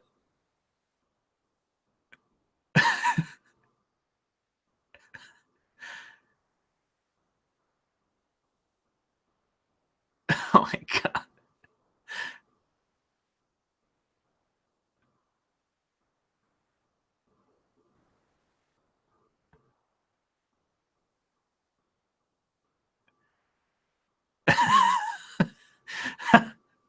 All right. I'm just gonna go back to the super chats. Okay, so we got we have Gunblade Knight saying if she breathes, she's a thought. That seems to be the case, except for fucking land whales that people want to say are not thoughts. And we have the Lion saying top 5 shows you watched growing up. Top 5 shows? Oh man. Oh geez. I mean, it's been quite a while since I was a young man, even though I am not that old. Although I definitely fucking feel old. I would have to say that to some extent, Hey Arnold is probably going to have to be on there. I watched that quite a bit when I was young, so I'm pretty sure that has to make the list. Because I own I think every season of it, I will say a few superhero shows. Like I have Teen Titans. I think I have every season of it, although I don't even know if I've watched all of them. I won't say that there's necessarily 100% quality there. There's definitely parts of it that I don't like. The one blonde chick with the rock ability, the elemental ability, I forget her name offhand, but I hated her character. Hated, and I think I've talked about that in the past. It's one of the problems that I have with the show is that I fucking hated her character, and at every given opportunity, the entire team just bent over backwards to accommodate her. And every time they did, it made me livid. I hated her character so much. And I think that may have had some kind of impact on me in a personal way, because I think while I was watching that show, I had a few friends that were really bad friends. And one of the biggest mistakes I made in my life was I had a few friends that were, I would qualify as abusive. And instead of just cutting them off and making a clean break, which is what I should have done and what I know now to do, I instead went back to them, even though they were abusive towards me. And I tried to, be friends with them again. And for a time it worked, but then they were abusive towards me again. And then I realized, like, wow, this was a big mistake. I should have just found new friends. That's what I should have done. And it was still a moment in time in my life where I was still a pretty weak person. I just didn't understand things to the degree that I really needed to. And I would count that as one of the biggest mistakes of my childhood, was that moment. And so I would say that's probably why I hate her character so much, was because she was abusive towards her friends, and she lied to them, and they tried to accommodate her, and that was one of the big story arcs of that, is that she betrayed them, I think a second time, and even there after that they forgave her, and it's like that is something I'm not capable of. Like, if I were burned in that way, my position is make a clean break, and whatever happens to them is of their own consequence. That's their issue at that point. They fucked with you, and so be done with them and don't look back. So yeah, there's some personal shit for you from my childhood. Anyways, going back to the others, so that's, I think, 2 that I've named. Hey Arnold, Teen Titans. Oh, and I will say this about Teen Titans: not enough of, definitely, and I resented that, was Blackfire. Blackfire, if I had to name a single waifu from Teen Titans, although I didn't really have one, I would say Blackfire for sure. I tend to find villainous characters more appealing than heroic characters, and I liked her character a lot. Very, very conniving, very flawed as a character too. Obviously, if you know anything about her from the show, she wasn't even in that many episodes. Very flawed character, really her own worst enemy, and just very manipulative, very cunning, very suave, and slick in that way, and charming in a bad way. And I like that about her. I like that character a lot. And so when people argue about the different waifus in Teen Titans, and I think I had an argument with it might have been Appabend, another YouTuber. It might have been him, where he was saying either Raven or Starfire, and I was like, fuck them. Blackfire. But another one I can say that I really, really liked when I was a kid was the animated version of the Justice League, which I believe the first version of it went for 2 seasons, and then there was a second iteration of it, like the Justice League something. I don't even remember. It's on my shelf. I'd have to go look at it. I forget what it's called. But yeah, that was especially the second half of that. Even though I liked the first, that was definitely really big for me when I was a kid. I really liked the Justice League, the animated series, when I was growing up. There's plenty of characters, and I've talked about them in the past. I really liked Killer Frost in Justice League, the animated series. I really liked her character a lot, even though she was very simplistic and a B character. They played her very well, and believe it or not, she was voiced by Shepard, the voice actress that did FemShep for Mass Effect. Same voice actress. So yeah, that's just a factoid I know. But yeah, I liked Killer Frost. I would say that in Justice League, that was my 100% absolute top favorite iteration of Lex Luthor. Absolutely my favorite villain of the entire series was Lex Luthor. And I would argue the best fucking iteration of Lex Luthor was from Justice League. The best villain of the entire series. Fucking phenomenal. Everyone else came secondary to him. Just an awesome character when I was young. I was amazed by how much I liked his character, how many stories revolved around Lex Luthor. And that was and that's what I loved about James Bond, was that when it revolved around Blofeld, it was about Blofeld. It was Blofeld setting up the plot, and James Bond just being, not a pawn. That's a piece on the board. He was playing through the plot of Blofeld, and that's what Superman was, what Batman was, what Wonder Woman was. Every member of the Justice League, they revolved around Lex Luthor when he was in the story. And it's not in every single case for sure, but almost always. And that's what I loved about his character. And all of the stories, maybe not all, but almost every single one was a great story. And that's what I loved about it. That's what I loved about his character. I forget the name, Clancy Brown. That's what I was about to say. I forgot his name. Clancy Brown was the voice actor. And I know that just offhand for Lex Luthor in the animated series. Fucking phenomenal. Absolutely fucking phenomenal voice actor. It's amazing to me that he doesn't get more work. Absolutely brilliant as Lex Luthor. The best out of all of them. Maybe people are going to disagree. I'm not watching the chat, but I absolutely fucking loved. So yeah, let me catch up. Yeah, we're still, hold on. Okay, I'm catching up, guys.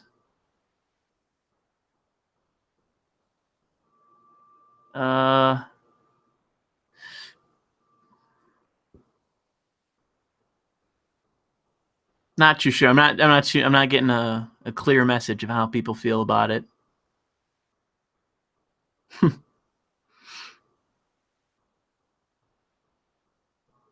I did watch Grim Adventures of Billy and Mandy. I can say that that's actually people. I have a video somewhere about it on my channel where I've talked about Eris, which is the and that's, people keep asking me who the original character is that I have on my profiles, and that is Eris. That is my my take on Eris that I had done by professional artists at more than one occasion. And that was, I would say, my introduction to Eris, or at least the modern characterization of her as a goddess, was from Grim Adventures of Billy and Mandy. Even though I can say that I wasn't super keen on her character necessarily. It's just where I got the character from. It isn't. I would say that if what actually played more a part in my interest in Greek mythology was Max Payne, because of Norse mythology. I actually spent a decent amount of time reading and looking into Norse mythology based off of Max Payne. And from there, I obtained an interest in Greek mythology, and I was like, oh, I should read about all the Greek gods. And so I did, and I can say that just from reading the different things that I have read, of which I only have so many things that I personally own in terms of books on Greek mythology, but I read Homer, and I read, I'm trying to remember if it was the Iliad or the Odyssey that actually had a bigger role for Eris as a goddess. I'm trying to remember. It might have been the Iliad. And I read that, and I read this, the passages that, and I've read the whole thing, and I read the passages with her, and I was like, wow, this is a fucking awesome goddess. Like, it's so crazy that she doesn't actually play a bigger role when she actually has, like, an unbelievable amount of power and cunning compared to all the rest of the gods. Like, she's so above all the rest in terms of the part that she plays in, especially revolving around the Trojan War. It's really ridiculous how much she plays in that. And in part, in terms of the lore itself worsening, depending on who you read, but this is also in part of what Homer wrote, that she made the war itself, the battles, worse, simply because rather than take an actual side, she simply encouraged, through whatever means, depending on your reading, encouraged both sides to fight with more fervor, and by that increase the bloodshed. And if you read the Iliad and the rest and all of it, you understand that she actually played a major part in provoking the war. And if you understand anything about the lore, it's ridiculous for why the war even started. It's fucking ridiculous. But I'll put that aside because I've talked about that in the past. So yeah, I can say that's where my interest came from in that character. And so yes, I did watch that show. I guess it's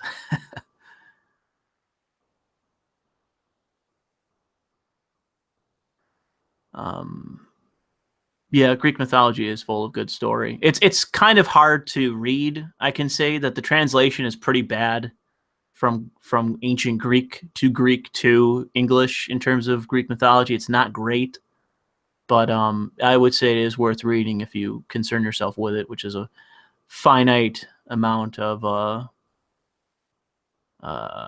you know, interest. Did I actually? I think I'm getting off topic because I don't think I did my 5. Oh, God, I can't see from here. I guess I can put it on there. This is probably later on in my in my childhood, or I guess in my teenage years. Definitely, I believe when I was still in high school, was the Venture Brothers. I don't know if they've actually come out with another season recently. I think they have, and I just haven't seen it. But the Venture Brothers has been a series that I've been following for quite a while, and I was definitely a fan, a very big fan at one point. Just haven't really kept track of it ever since. But if there's a new season, I'll watch it. I just gotta find that out at some point if it catches my interest. There's another one there. Oh, it's not a TV show, but it's another series that I grew up with. Is Angry Video Game Nerd. I don't really know to what extent I've talked about that before, but I used to. I still am in part a really, really, really big fan of Angry Video Game Nerd. I grew up with that. I'm trying to remember how far back I watched the series, but it was a long fucking time ago. That was probably one of the first series that I watched online, and I absolutely fucking loved it. And I can say that if you listen to me, you could probably see that at least some of my attitude and some of my humor and the rest, the way that I speak and that sort of thing, and my overreaction and that sort of thing, you can very honestly see where some of that is coming from. And I would say that there is a certain amount that is derived from the Angry Video Game Nerd. And I would say that if in terms of the entertainment factor of my channel and my person, that if you want to have somebody as an influencer of mine, I would say that James Rolfe is one of them, easily, just because of what I do and how I do it. So I would say that that's on the list, and I think that's 5. We'll call it 5. There are plenty of other shows that I watched when I was younger, but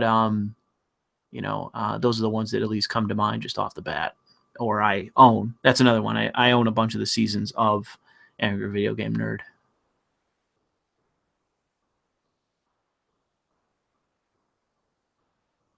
Okay, let's catch up with the chat.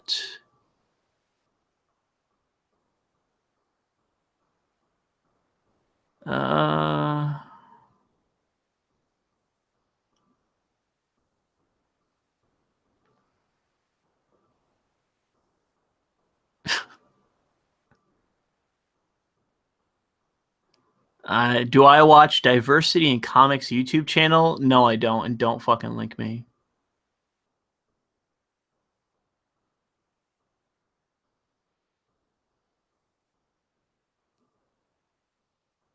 Favorite VN of all time, you filthy weeb? I don't even think I have a favorite VN. I mean, there's ones that I've played that I like, that I think are good, and I think I've already talked about that in the past, so I don't think I need to bring it up again. Somebody says that they find Lex gets boring after a while. I don't agree with that. That Joker was great in the series. Yeah, especially if you want to talk about, I don't really need to get back into it too much. I don't know if I'm going to start having people drop off because they find it boring. But Joker in Justice League didn't show up all the time, but he was also great in that.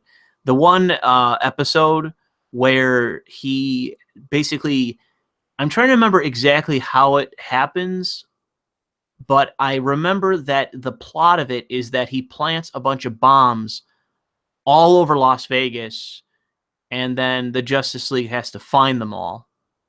And I think I'm trying to remember if that one actually had the tragic ending, but I don't think it does. I think I'm confusing that with an episode of the Batman animated series.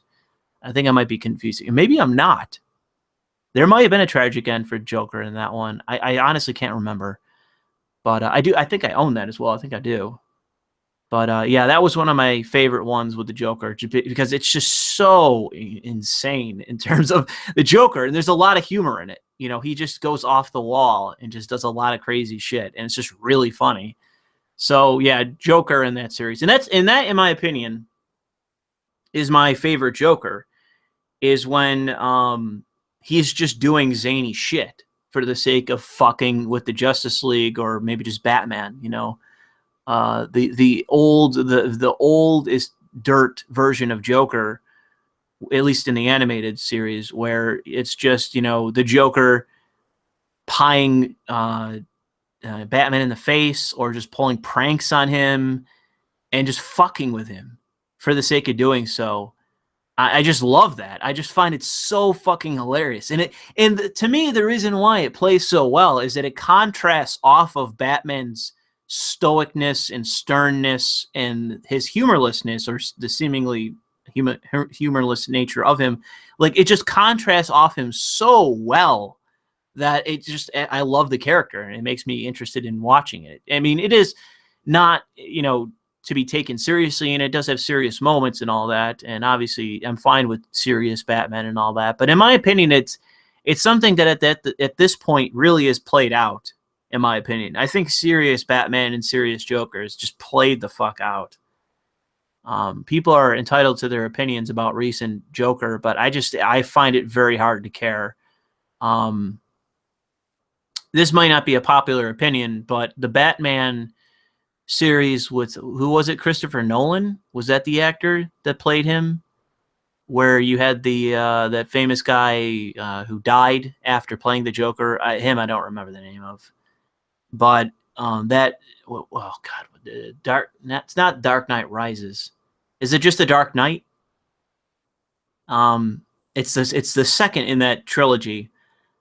I watched it the first time around, and I came away with a similar opinion to a lot of people who said, like, wow, this is a great movie and blah, blah, blah. They really liked the Joker. They thought it worked really well. And there's plenty of parodies of it and you know, the later movies as well. People really love to parody the Dark Knight Rises, which is the one with Bane. I've seen the first one with Scarecrow. I didn't like it. I just found it just uninteresting. I really didn't like the Bane one.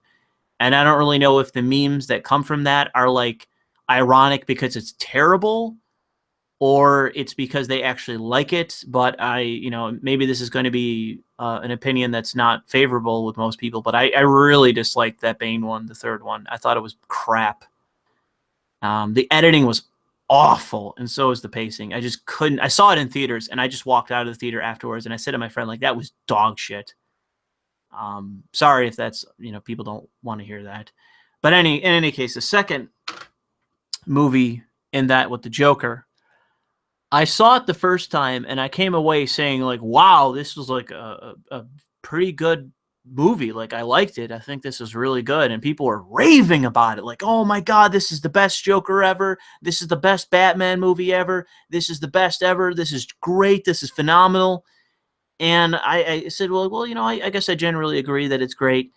And so later on, I went back, and this was fairly recently, probably a couple months ago, maybe a bit more than that. But I went back and I watched the movie for, I want to say, the third time. Like, I hadn't seen it in years, and I went back and I watched it, and I said, you know what? I don't even think this movie is that good. This is kind of crappy. You know, the acting to a certain extent is good, and I like the characters, and there are some cool moments and that kind of thing. And there's the swerve of Batman going to save Harvey Dent instead of what's her face. And, you know, that was cool. That was a good swerve and that sort of thing. And there are aspects to the Joker that are interesting. But it's like, there's just so much about it that just doesn't click. Even what's his face? Gary Coleman? No, Gary Coleman? That ain't it. Ugh, am I gonna have to look this up? Gary Coleman. It's not Gary Coleman. Sorry. Gary Coleman's dead, which is sad. Where is it? Yeah, it's Christian Bale, not Christopher Nolan. Sorry, that's the voice actor. I apologize for that. Gary Oldman. I like Gary Oldman. I am a fan of Gary Oldman in terms of an actor. I thought he was bad as Jim Gordon. Like, I'm sorry, maybe that again is an unpopular opinion. I just don't agree. I thought he was bad. He just didn't work for me. I didn't see him as Jim Gordon. You know, and the thing is, I like him as an actor.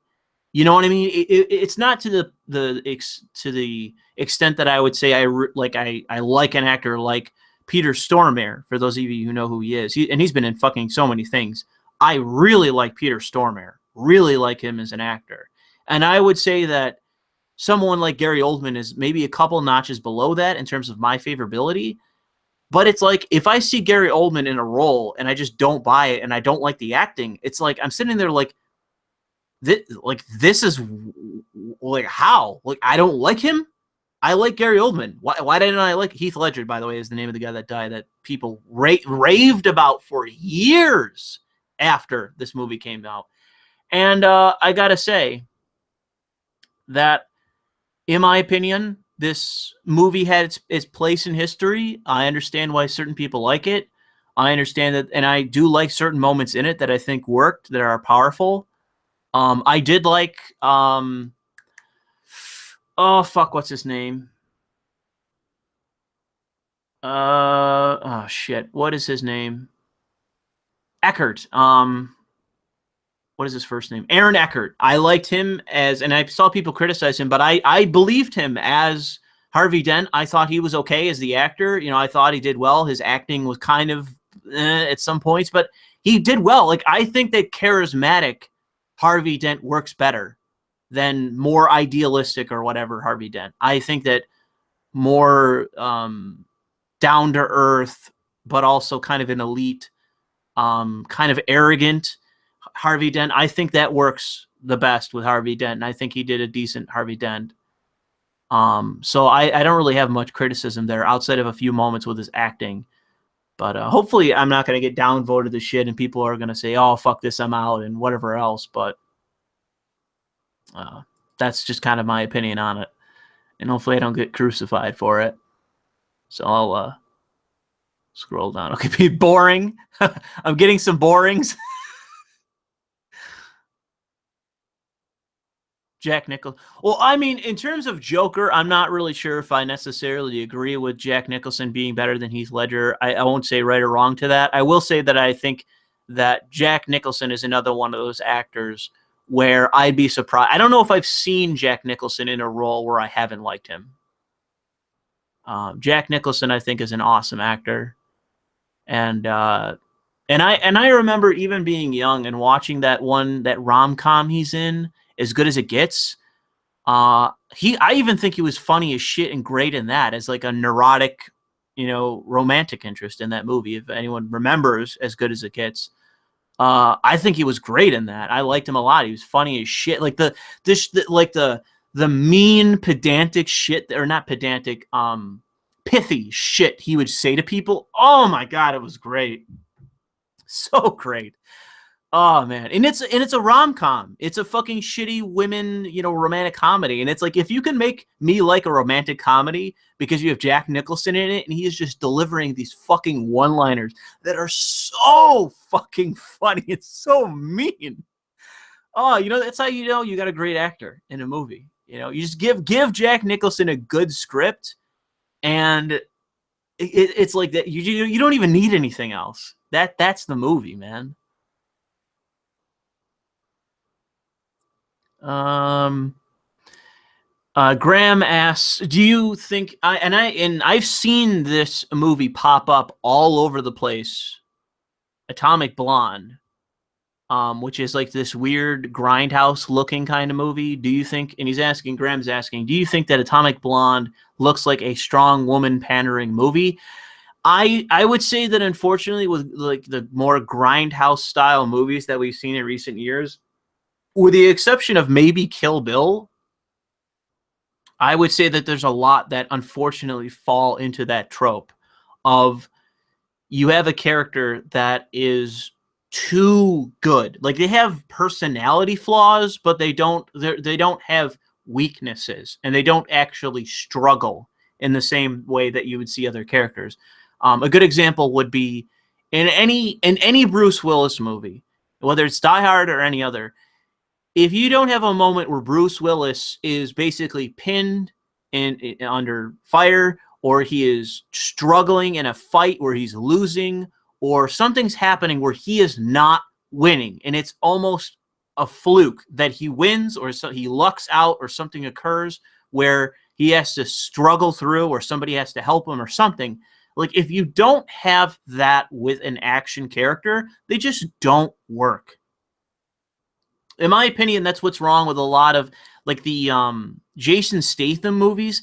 I remember watching the first Driver, or not Driver, whatever the first, one of the movies that made him famous, the series that he did, Transporter, that's what it was. I watched the first Transporter movie, and I was like, you know what? I can't really get on board with the fact that this guy is literally fucking perfect, but it's like I at least liked it enough to where I could give it a passing rating. But it was like the second one and the one after that, it's like, all right, I don't like Jason Statham anymore. I can't stand this bullshit anymore where he's the strongest man in the world and no one can beat him, and he never goes down and he never gets beaten up. And it's like, and if he does get beaten up, it's just inconsequential. He's just on his feet the next second, and then it's like he never went down in the first place. Whereas so with somebody like Bruce Willis, in many movies where you've seen, and it's hardly the only actor, when you get beaten down, like, you shouldn't just be able to just jump back up. That's bad writing. Bad writing. Any good action character should be able to take a beating and lose. You have to allow a character to lose a fight, or at least come close, really close to losing. And as any of you are aware that have seen recent Die Hard films, it's just insane, over the top. Bruce Willis never is taking on fucking dudes in fighter jets and winning. And it's just like, you're losing me. Like, this is fucking ridiculous. I might as well be watching John Wick. A John Wick that takes itself seriously. And it's like, I can't get behind that shit. I just can't. I don't like those action movies.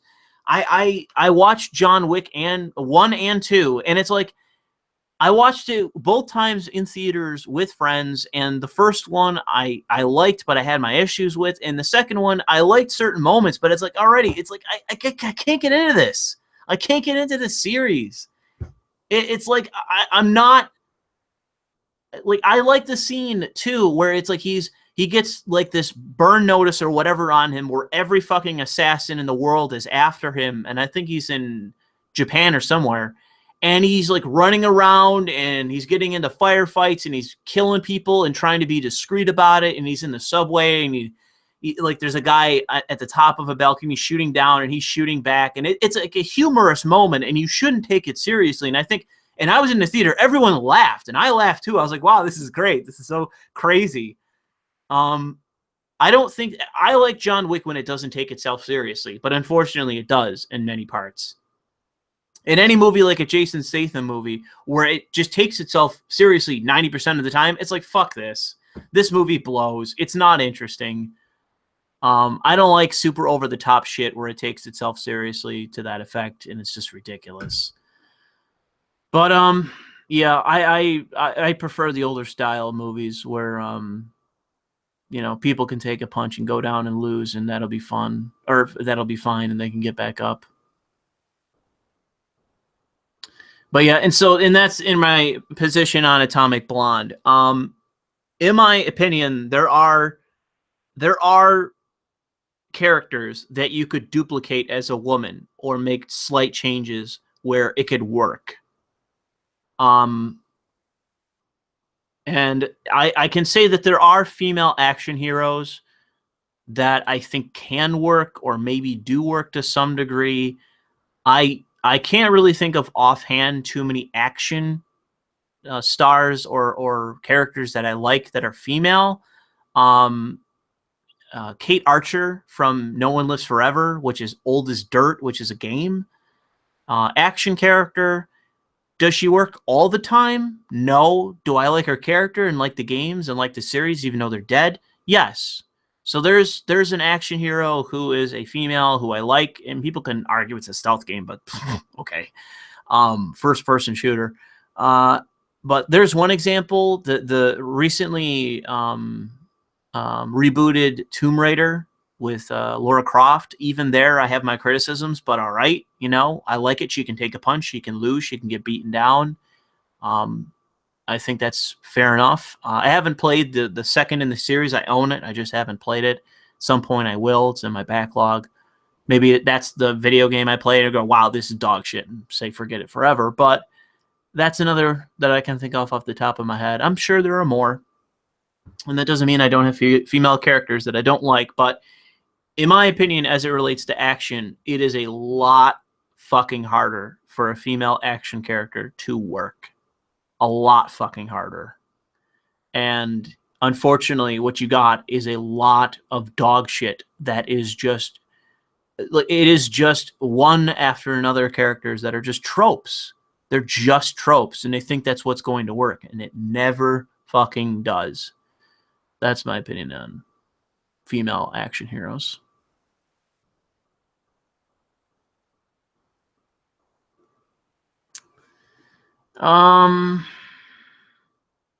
Yeah, I agree. Somebody says Frank Bullet says, look, if women want to take on badass roles, then they need to suck it up and get the shit kicked out of them.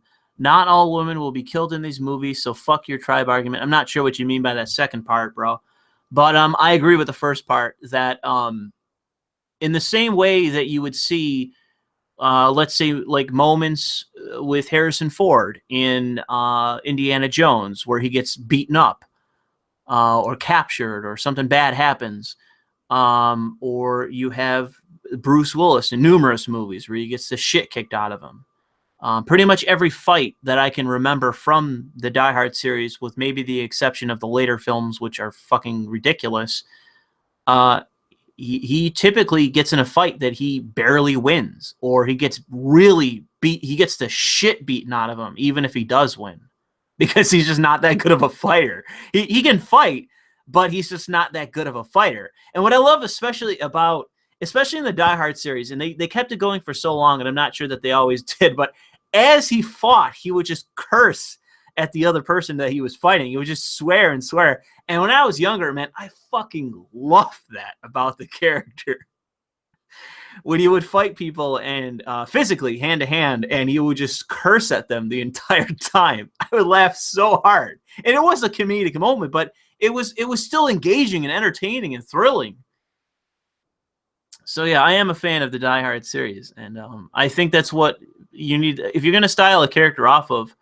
That should be it. I mean, your character needs to, if they're going to fight a dude, especially if it's a woman, like, have her be the better fighter in the fight, but have her take a punch and have her go down in a comedic manner. Like the moment in, there's two moments in, I want to say, was it the third one? No, it was Raiders of the Lost Ark, where he fights the big bald Nazi. The chick gets into that plane, and the bald mechanic comes out and challenges Harrison Ford, and Harrison Ford jumps off the plane and tries to trick him, and it doesn't work, and he gets in a fight with the guy. And there's two funny moments where he's fighting him. The one is where he punches him, and the guy, it doesn't even phase him, and then the guy punches him, I think, in the face back, and it zooms in on him, and he just falls on his ass and spits out blood. And it's like, that's what you got to have. You have to have those moments of humility, especially if you're going to have a fight between a big guy and a small, puny little woman. You got to have a moment like that where she takes a punch, and it's something realistic that you can think of in a fight between a big guy and a woman. As we are a sexually dimorphic species, if she's going to take a punch, she's going to go down. And that doesn't mean that she doesn't win the fight, but you have to allow that to happen. She has to go down. She has to have that humiliating moment where it's like it proves she's just human. She's just a girl. You know, she might be even the better fighter of the two, but if she gets that hit, she's going to fucking go down. Because there's a lot more fucking mass coming, velocity of that fucking dude throwing the punch and hitting her and connecting than it would be her throwing the punch. It's just simple fucking biology.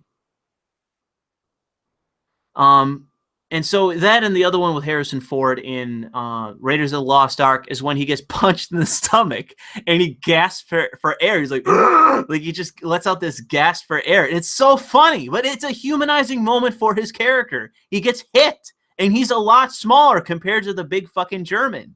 And it's funny, even though it's the hero and you want him to win the fight. It's hilarious to watch him get gut checked and he fucking just goes down gasping, because he got hit by somebody that's hitting way harder than he is. So, and you don't see that. You don't see that with female characters. You don't. Even with Lara Croft in Tomb Raider, she doesn't have that kind of moment that mocks her character. You feel bad for Lara Croft in the reboot when she goes down and gets, grabbed by some guy and she's screaming and struggling and all the rest. You feel, oh man, this is a moment of danger. She's got to get away. You don't feel like, oh, this is hilarious. She just got hit and she goes down like a ton of bricks because the dude that hit her is way bigger. Maybe it wouldn't have fit for that kind of game, but you got to have that if you're going to have an action hero female star. And we'll move on. Oh, somebody just mentioned Rey from Star Wars, bro. I'm not even fucking going there. I'm not even going there.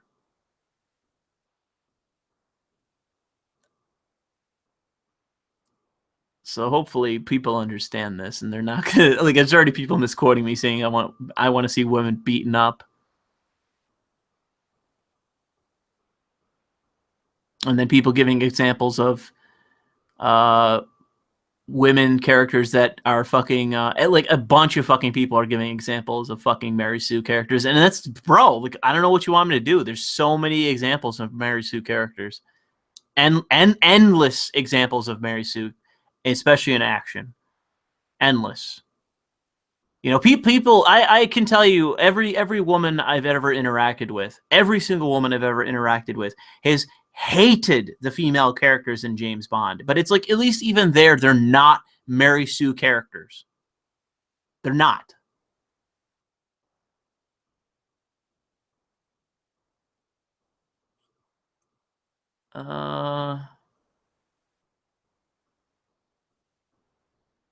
Crazy, out of left field questions. I guess people are trying to change the topic, at least certain people, because they're finding this boring. We're gonna wrap this up shortly, anyways. But I'll wait a couple minutes before we get into rapid fire.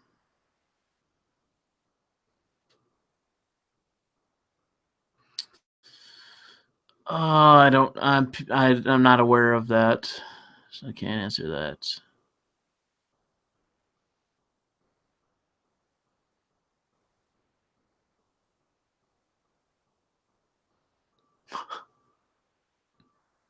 Yeah, I'm not. I got a bunch of people talking about Rey from Star Wars, bro. I'm not doing it. Not talking about her. You want to save it for another stream, then save it for another stream. I'm not fucking answering it right now.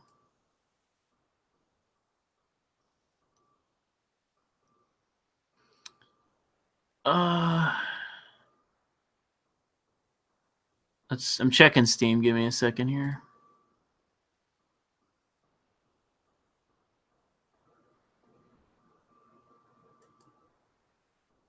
Apparently, I got some fucking parody, Antifa parody account in my fucking mentions. I don't know what that's about.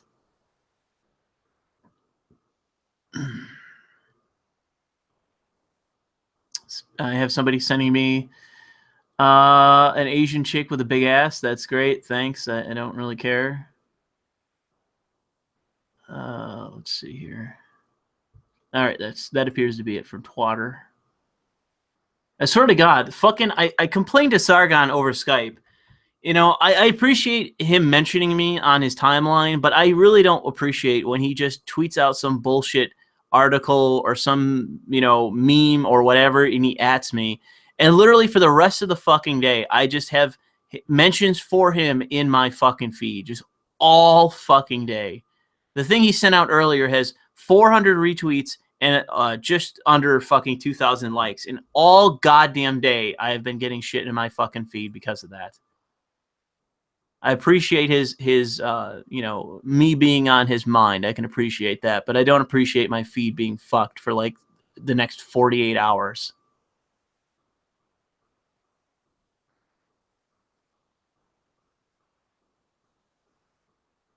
No, I don't. My lewds are what I put out. Nobody gets to say what I publish with my lewds on Saturday. I put out what I want to put out. God damn it! If you don't like it, you can fucking unfollow. And I noticed that I have actually, I have had people unfollow, but it's happening. I don't give a fucking shit. You can unfollow. You can fucking flag them. You can get my goddamn account shadow banned, which it currently is, unfortunately. I don't give a fucking shit. They're still coming out. I don't care.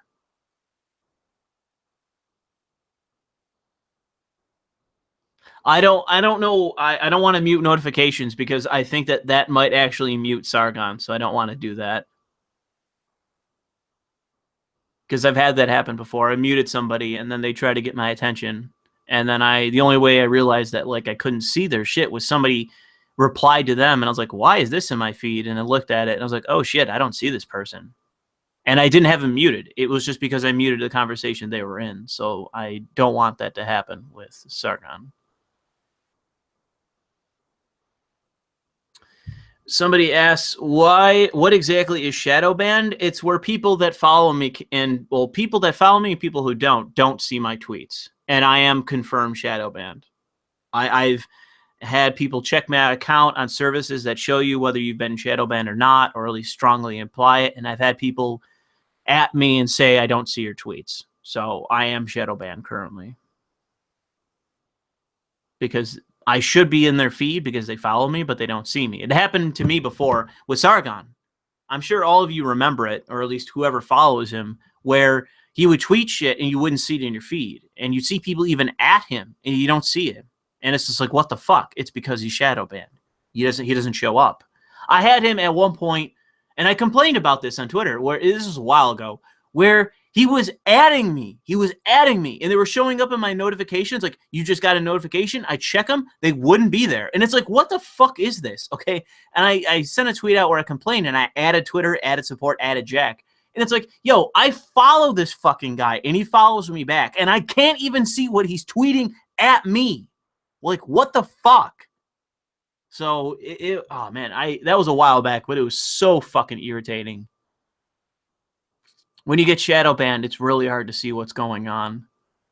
And I'm pretty sure it's never happened to me before the loots. Never fucking happened. Okay.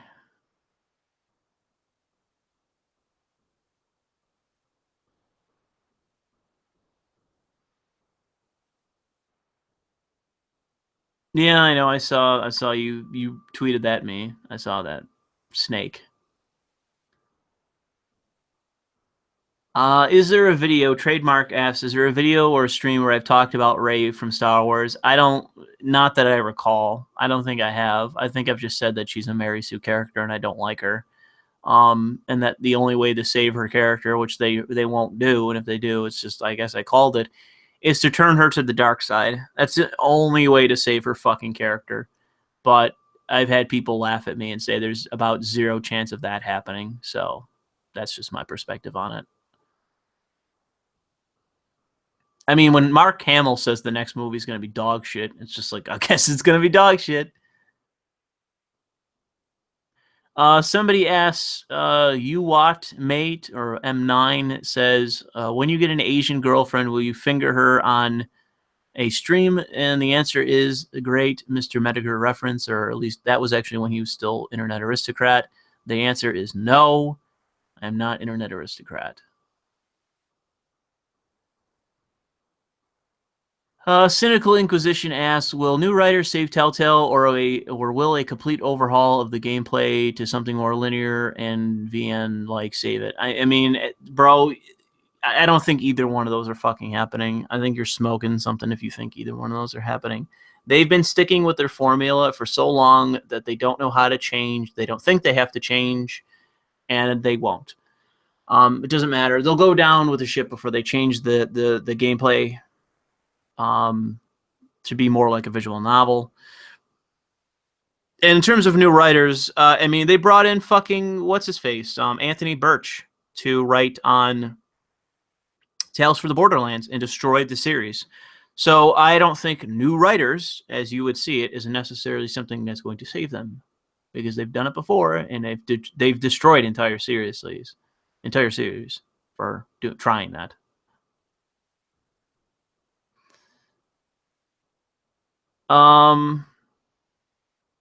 Graham asked, "Wow or whoa?" Mark Hamill said that. Mark Hamill's been going. If you go look, there are entire like videos, like mashups, like collages or whatever they're called, compilation videos, where it's just Mark Hamill bad mouthing the next movie, just over and over and over and over and over again. I watched like a 40-minute fucking video of him just bad mouthing Star Wars. Not even the old series, like saying how much he liked the old series and how much he liked George Lucas and all the rest, but just bad mouthing the current series. There are endless compilations of that. So yes, he is not happy with this, the last one or the next one. He's not happy.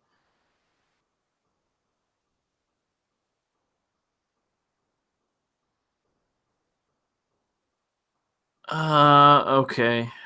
I guess we'll move into some final questions. So we'll go into the lightning round of questions before we tie this off. So let's. I'm right down on the bottom of the live chat. So let's get some final questions in before we're done about this. You can find the links yourselves. I'm not going to provide them.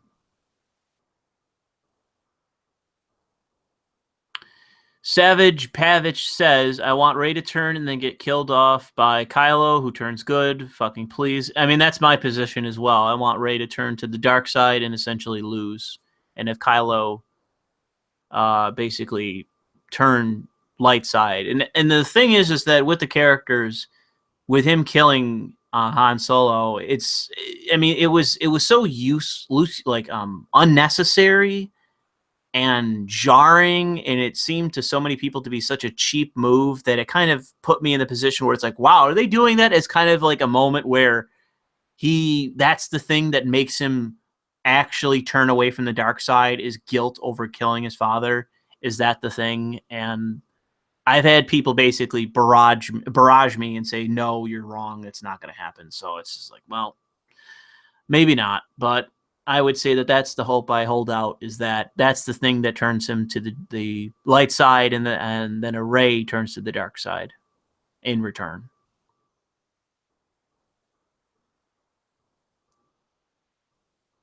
But yeah, got any questions? Ask your questions. Oh, someone's saying Kylo didn't kill Han, Harrison Ford did. Fair enough, whatever. Still happened in the movie.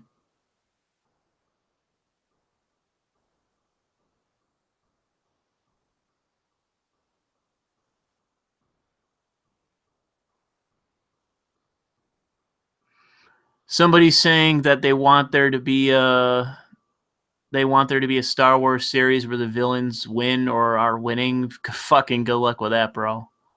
Good fucking luck with that. Thoughts on American military not allowing trans people in? In my opinion, this is fine in a matter of military standards regarding mental disorders. Rewind the stream to the beginning. There's my answer. I talked about it for quite a while, so.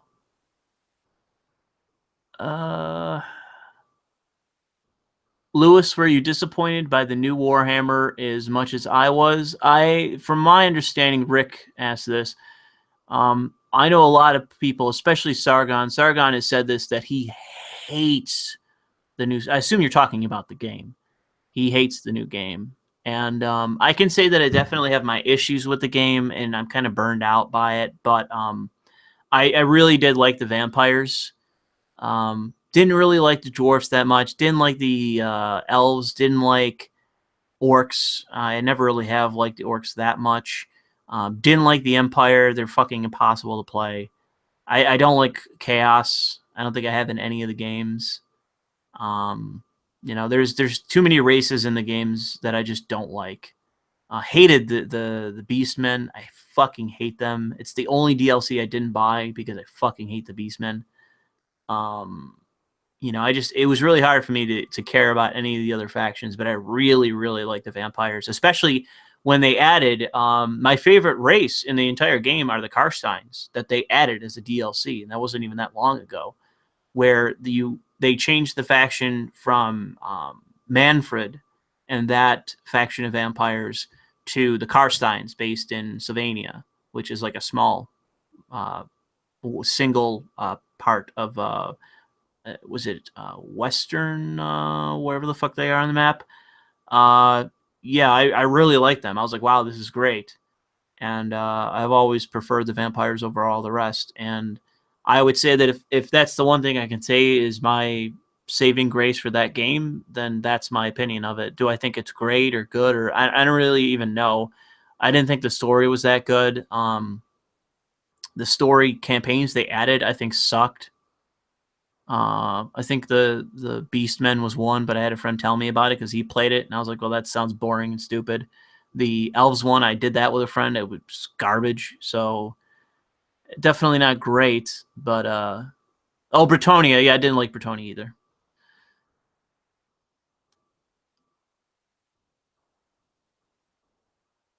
Did I watch the latest Game of Thrones? What are one of my thoughts? Didn't I say that already? What my thoughts were? I think I've already talked about that. I'm pretty sure I talked about it on Twitter. Didn't like it. Not really that enthused by what I'm seeing. The last episode was fucking just a mess, and there's been a million articles. You had Paul Tassi of all people writing articles on fucking Forbes talking about it that were, agreeable, and Eric Kane did an article where he listed like fucking 10 things, and it was half. It was half of what was wrong with the last episode. So, goddamn, they're not doing well on Game of Thrones right now in terms of their writing. It is not good. I'm holding out hope that Queen Cersei wins the day. I'm hoping and praying for that to happen, but probably won't. What is your favorite Chelsea? Thank you, Zoe Quinn says. What is your favorite anime series, and what anime has your favorite setting? If not same series, I'm not. I'm not sure what you mean by that later half. Not sure what you mean by that favorite setting. I don't really know. I mean, it's every fucking anime that I've ever watched that I can think of about, like, almost all were based in fucking Japan. Um, I guess my favorite series, like, I guess it would be Samurai Champloo, but it's not. It's not even like a series. It's it's just one season. So, I guess that would be my answer. I've seen a decent amount of anime. Not a lot of, like, I've had people quote me older animes. That Neon Genesis, what Evangelion or whatever the fuck. I haven't seen that, and I have people quote that to me all the time. It's like I don't get any of the references, bro. I haven't seen it. Unfortunately, like I'm aware of like what the current series are just because I follow a bunch of different accounts, including Crunchyroll on Twitter, but like I haven't watched anything in like 3 years. The last fucking anime I watched was Space Dandy, the second season of Space Dandy, and I like Space Dandy. Definitely didn't like every episode, but did like the series in general, and it went into its second season, and I liked it. If I remember right, I liked the ending too, if I recall correctly. Beyond that, another one that I watched, and I think I even own it. I'd have to look on my shelf to see. Is Kill la Kill. That's another one. Kill la Kill, I would say, is in many ways like Game of Thrones, where I really started out loving it, and then as time went on, it's just like it just got less good. And it obviously people can say that, you know, Game of Thrones has always been dog shit, and I've had see people say that to me, but I'm just saying from the perspective of the way that they look at it.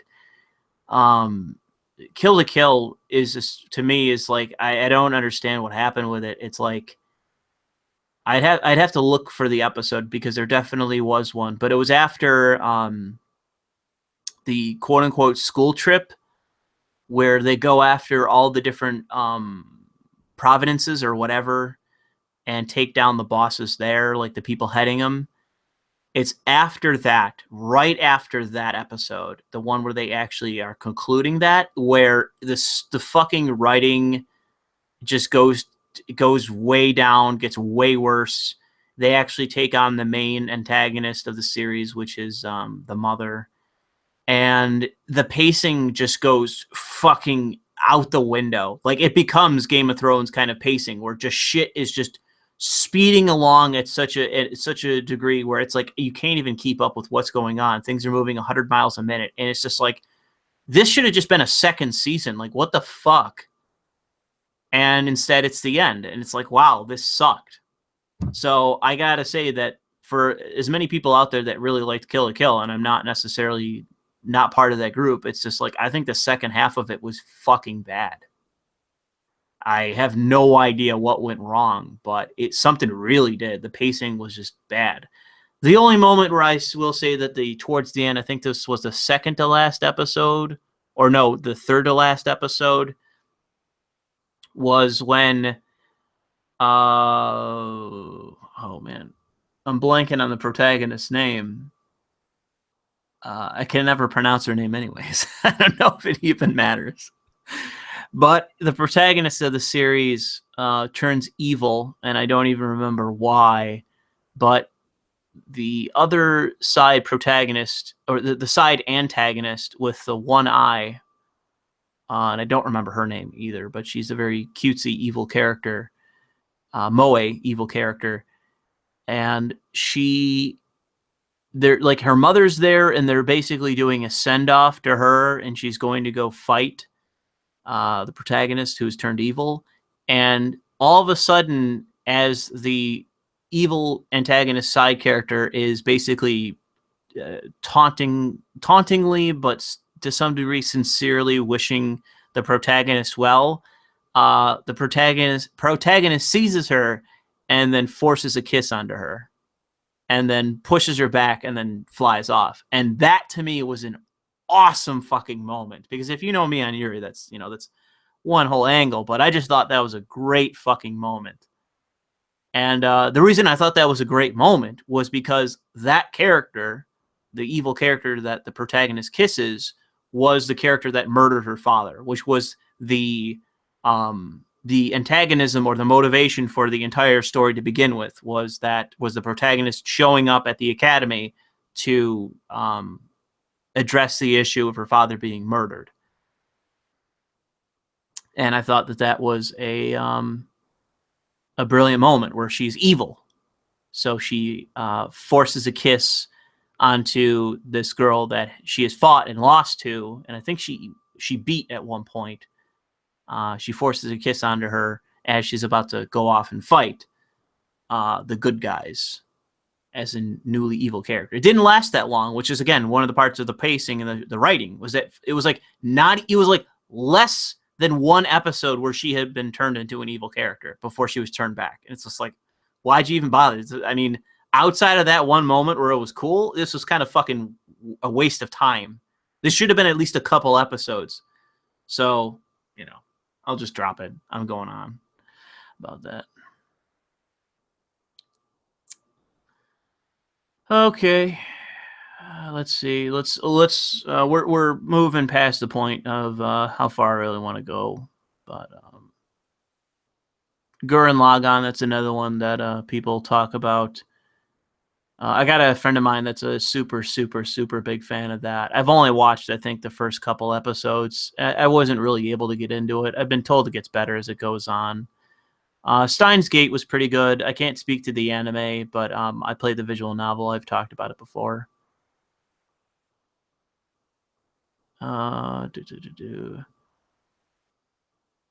Yeah, Space Dandy. A couple of people mentioning Space Dandy. Space Dandy was very hit or miss, and it definitely was with the second season. I still would say I'd recommend it to watch because there were some moments in Space Dandy where I had to pause the video. I was laughing so fucking hard. And it's very rare that I can come across something that can make me laugh that hard. And Space Dandy definitely could do it. The episodes that I definitely think didn't work were the more psychedelic ones. And if you've watched the series, you know exactly what I'm talking about. The ones that are like watching an acid trip. There were several episodes that were like that, and I can't think of maybe one of those worked, but every other one didn't. And there was a bunch of them. And I get the artistry behind it. I'm in favor of being artistic and taking license with what you're doing. It's not a super serious show, so go ahead. But to me, it didn't work, and there was a bunch of them. Another one that I can mention, it's definitely a controversial one from when I was a kid and watching it, I think on Toonami, was Big O. And I don't think I actually own the series. I think there was 2 seasons of Big O. I want to say I'd have to look, but yeah, there was 2 seasons. I want to say Big O was a series that was definitely fucking hit or miss. That the lore behind it and some of the stylizations and the aspects to it were actually better than the series itself. Unfortunately the writers and the people behind it just weren't that creative and weren't that good. And they definitely took themselves way too fucking seriously for it to ever really reach a certain position of quality. But I definitely hold a certain sentiment to Big O, just because I think that it really was a series that I think could have been way fucking better. That unfortunately, just because it didn't have enough talent behind it, just wasn't. Um, that would be a kind of a harder recommendation for me to offer, just because it is so hit and miss. In my opinion, it's actually a series that gets better as it goes on. Not, in every single way, but I would say that about the series is that it stops taking itself so seriously as it goes on, and it gets better as a direct result of it. So, I'm sure some of you are going to get that fucking reference. You've seen Big O. I just had a Commissar Brand says, no shit posting this time. Keep doing what you're doing, Louis. You introduced me to proper old school leftism. Yeah, welcome to it, bro. Welcome to fucking hell, Commissar. Welcome to it. I'm sorry. Oh, man. Another one, as you probably all know, as I've mentioned in the past, it comes to anime, is Yuri Yuri. I haven't actually even seen the full second season still. Haven't seen it. But sometime I will. But I definitely like the first season of Yuri. And it's not the only Yuri series that I've seen. There are a bunch of them out there that I like.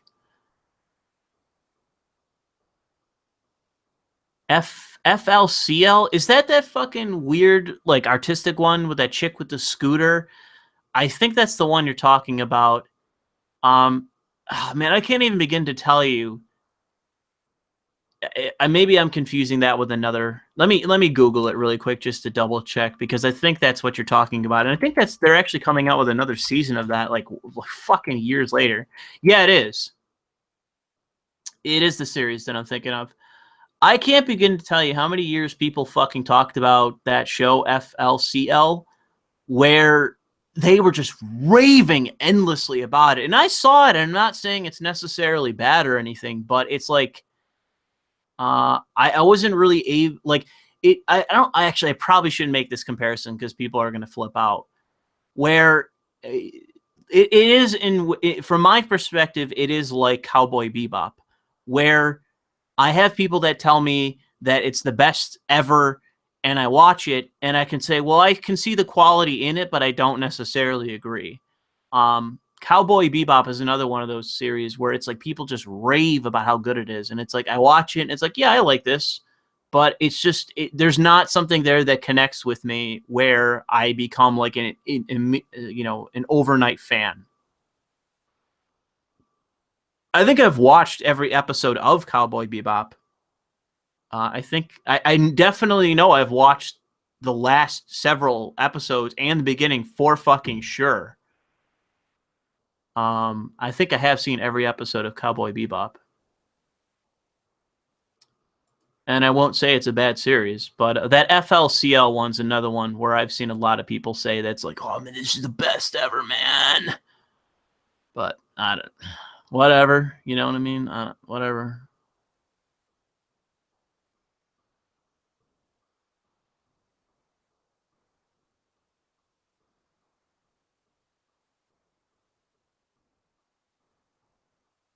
Yeah, I guess people are saying that Chelsea says that the difference between FLCL was well, I don't know if I'll agree that it was straight up shit. I won't go that far, but that Cowboy Bebop was overrated, but it wasn't a bad show. I will say that Cowboy Bebop definitely isn't a bad show, and if you said it was, I'd argue with you to say it isn't, even though I wouldn't classify myself as a fan.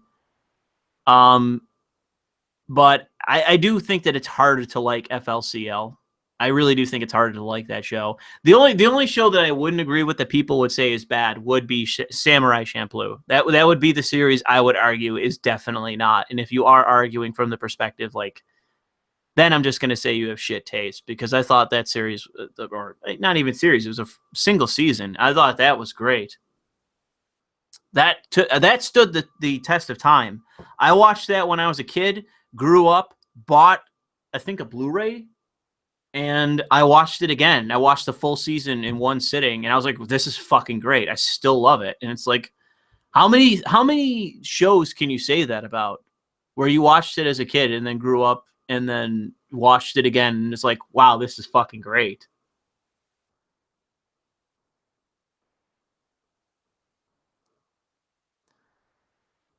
Humble Degenerate says that Samurai Champloo, or Champloo, I thought it was Champloo, had great music, and I agree.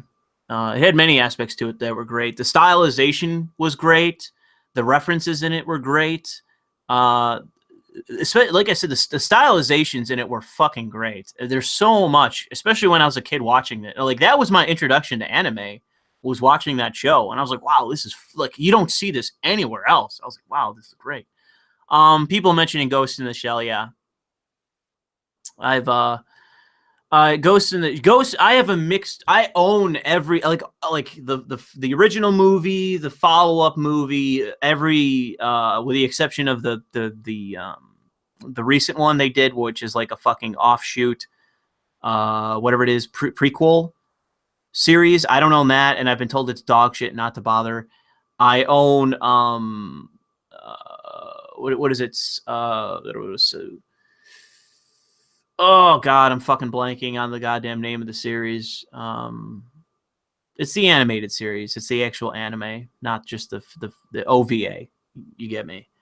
I'll scroll down to the chat and they'll tell me. Standalone Complex. Thank you. I forgot.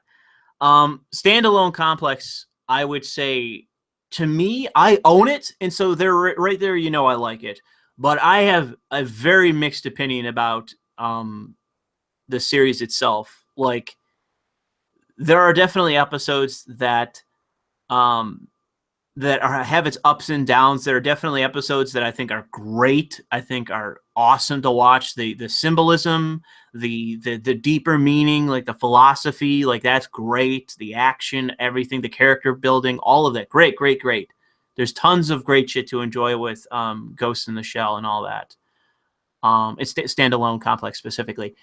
Where it starts to fall off is where they went from the Laughing Man to that other guy, the guy with the white hair, that guy, and it starts getting into the collective consciousness bullshit. That is where it's like, I just start to turn overnight, where it's like, I do not like the philosophy of this show.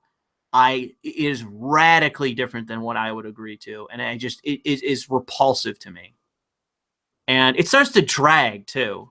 You know, some episodes just drag, and it's just like, god damn, like, Kill this fucking guy and let's move on, please. This sucks. So maybe some people will disagree with me, whatever the name of that white-haired guy was, that guy, the whole like rebel dude or whatever. I thought he fucking sucked.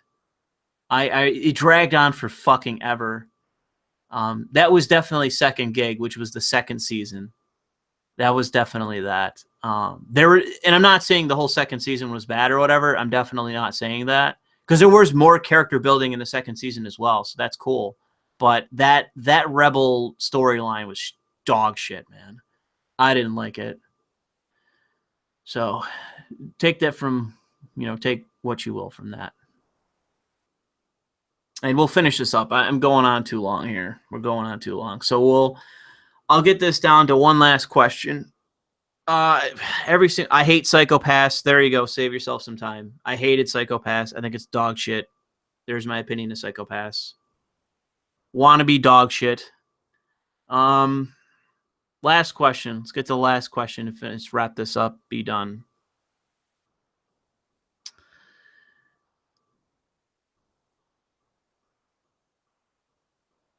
James Cameron is considering rebooting the idea of a trilogy of the Terminator. Obviously a bad idea, because they fucking ran it into the ground to begin with, so why would they continue? So that isn't the last question. That's just easy answer. Take a fucking guess, Graham. What do you think? All right, we got one last question. We got one last question to go. Not answering ridiculous fucking questions like that.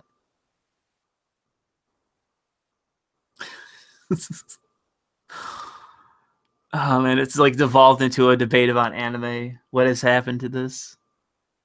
You guys have fucking ruined this stream. I'm blaming you. If people listen to this later and are like, "Wow, this is actually a really good stream," until they started talking about anime and then it just went to shit, I'm blaming you.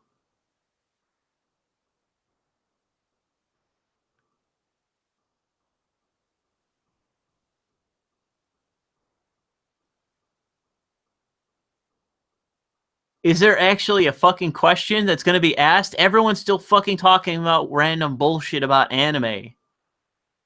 Ask a goddamn question and let's finish this off. Make it and let it end. Let it fucking end. People bring up anime. All I do, man, is play visual novels. All I do is play visual novels.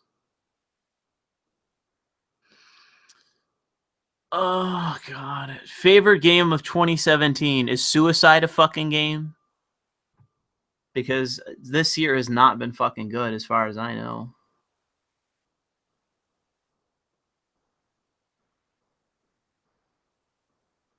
Let me favorite game of 2015. I don't even think I have any.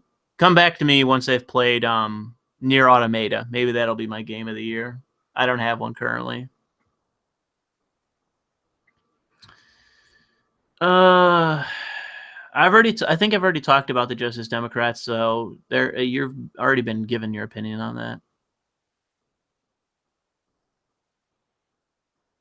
I have not watched Dead Fantasy. I don't know that.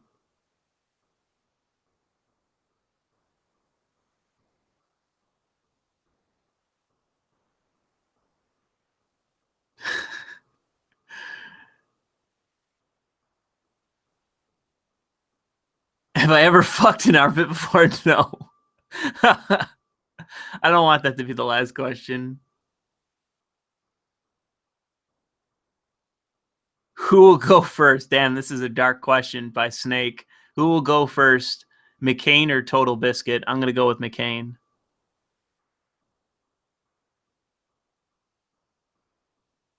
Okay, I see a question by Graham. I'll put a pin in your question, Graham, if that might be the final question. If no one else is going to ask a decent fucking question.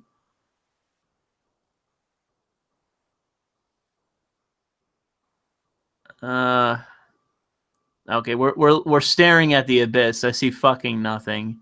So if no one's got a goddamn question, I'm just gonna I'm gonna answer Graham's. We're staring at the fucking abyss here. So, oh, shit.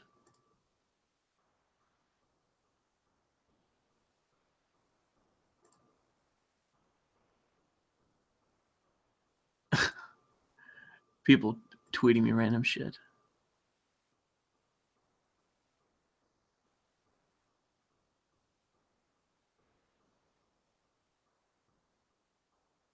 Chelsea asks, what's your favorite trap or reverse trap? I don't have one. All right. I guess we're scrolling on up. Where is your question there, brother? Okay, so final question for the stream. Graham asks, okay, real question. How pissed are you when far leftists ignore violent Marxists and jihadists while searching for far-right terror cells everywhere? So I'm not really sure how much it would necessarily piss me off outside of the natural blowback of violent Marxists and jihadists, because the reason is that, you know, one of the issues is that when you cop for or make excuses for violent Marxists, it's not just the endorsement of violence, which I absolutely don't agree with, but it's also the endorsement of Marxism, which, as far as you can tell, you know, most of you should realize at this point, like, I'm not in favor of Marxism. I am not a Marxist. I do not support Marxism. I do not favor equal outcomes. It's not what I support. I don't support group rights or collective rights. My beliefs are antithetical to that. So it's just what it is just another. It's not even just the tribalism and the violence, but it's also just the endorsement, even if it's just tacit, which I'm not willing to forgive that. It's the endorsement, the continued endorsement of collectivism. Okay, you know, we're not going to win with it.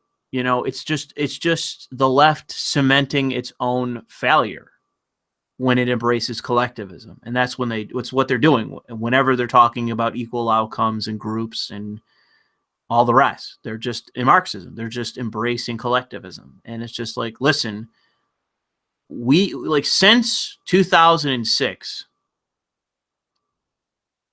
we have not won, especially as it relates to Democrats. You can talk about the social hegemony of the progressives and that's fair enough. You can talk about that. But as it relates to politics, it's like, since 2006, once Obama won, that was the last time the Democrats actually had an actual substantive victory. You know, Obama's second election, it was just because fucking Romney was such a shit candidate. Awful fucking candidate. And by comparison, Obama looked like a fucking superstar. Since then, you've had nothing but nonstop fucking losses every single fucking time there's an election. I could go into a 30-minute fucking rant about the Blue Dog Democrats and how much damage that did as a direct result. That faction of the Democratic Party, how much damage that did, and how they all lost. And the ones that didn't lose aren't gone, rebranded. I've talked about this a bit in the past, but whenever you start talking about collectives, whenever you start talking about minorities, whenever you start talking about, white men are committing suicide, they're all addicted to opioids and there's no jobs, let me sip my champagne in my Manhattan loft. You're just guaranteeing another cycle of losses. I would say that, you know, the thing that burns in my mind above all, and maybe some people can say that this is kind of unprincipled of me, is the realpolitik.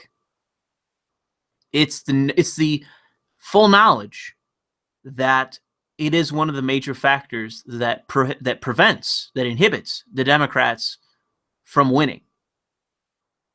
People have to keep in mind, like, I got a degree in political science for a reason. Like, I want to understand politics. I want to understand how to win. You know, I'm not as literate or articulate or knowledgeable as I could be, obviously, but I try. And there are certain things that haven't stopped staring me in the face.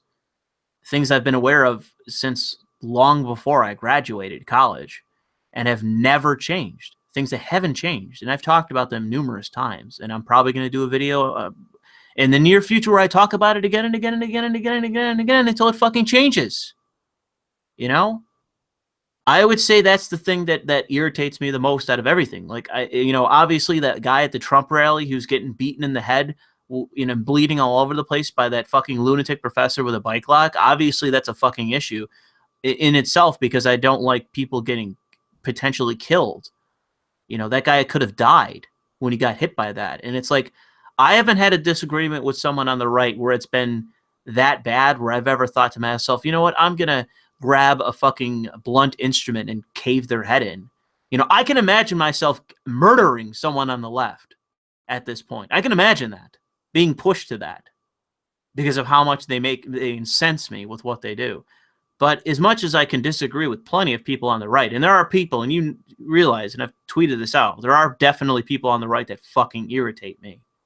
But it's just watching a slow motion downfall of the left, where they absolutely refuse to adjust, do not want to hear the facts as they are. And people can say, and I have people giving me shit about, oh, every time I see you on Twitter, you're always complaining about minority groups. You're always complaining about, it's like, well, that's the issue, isn't it? I've been screaming about this for years, as so long as I've had this channel, that the majority demographic in this country is white people, whether it's white men or white women. And you need to actually win that demographic if you're going to give a shit about winning an election. And the thing is, too, it's not just about the power politic or the real politic, right? It's you are there to be the representatives of these people. So represent their fucking interests.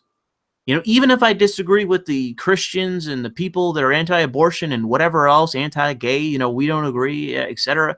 It's like, you're there to represent their interests, even if I don't agree. Like, you're from Utah, you're a retard Mormon politician, but you represent your district of fucking religious dogmatists. It's like, fair enough. At least I'm dealing with an honest person I disagree with. But we don't live in that system. That's not the politicians and the politics that we have. It's just cynical pandering 24/7 to bullshit issues, to fucking this minority group today and that minority group today, to this conspiracy theory today, to that bullshit tomorrow. I can't take it. It just drives me up a fucking wall. And the thing is that this is what the left used to rant about as it related to the right. And the right definitely still does it and always did do it. They have their conspiracy theories. They have their bullshit stories that they push. They have their propaganda that they push. People on the right can say what they want to. I see it still to this day. I see the propaganda. I see the inflated stories. I see the people showing up on Fox News talking about anecdotes and bullshit to spin some stupid narrative, to smear some other politician. I've seen it over and over again. It hasn't stopped. But the issue is that the left pointed that out and said, we're so above it all. And I used to be in the position of, yeah, we are above that. And then they went apeshit because they started losing and losing and losing and losing and losing and losing and losing and losing and losing. And they got all the money in the world and it didn't matter. They lost and lost and lost. And they didn't change. That's my problem. When you are a fucking loser, you change. Doing the same thing you've done in the past when you are a fucking loser is going to result in you continuing to be a fucking loser. And what it's going to do is it's going to turn away people that want representation. So if I'm sitting here as somebody that wants representation, you gotta, where the fuck are you?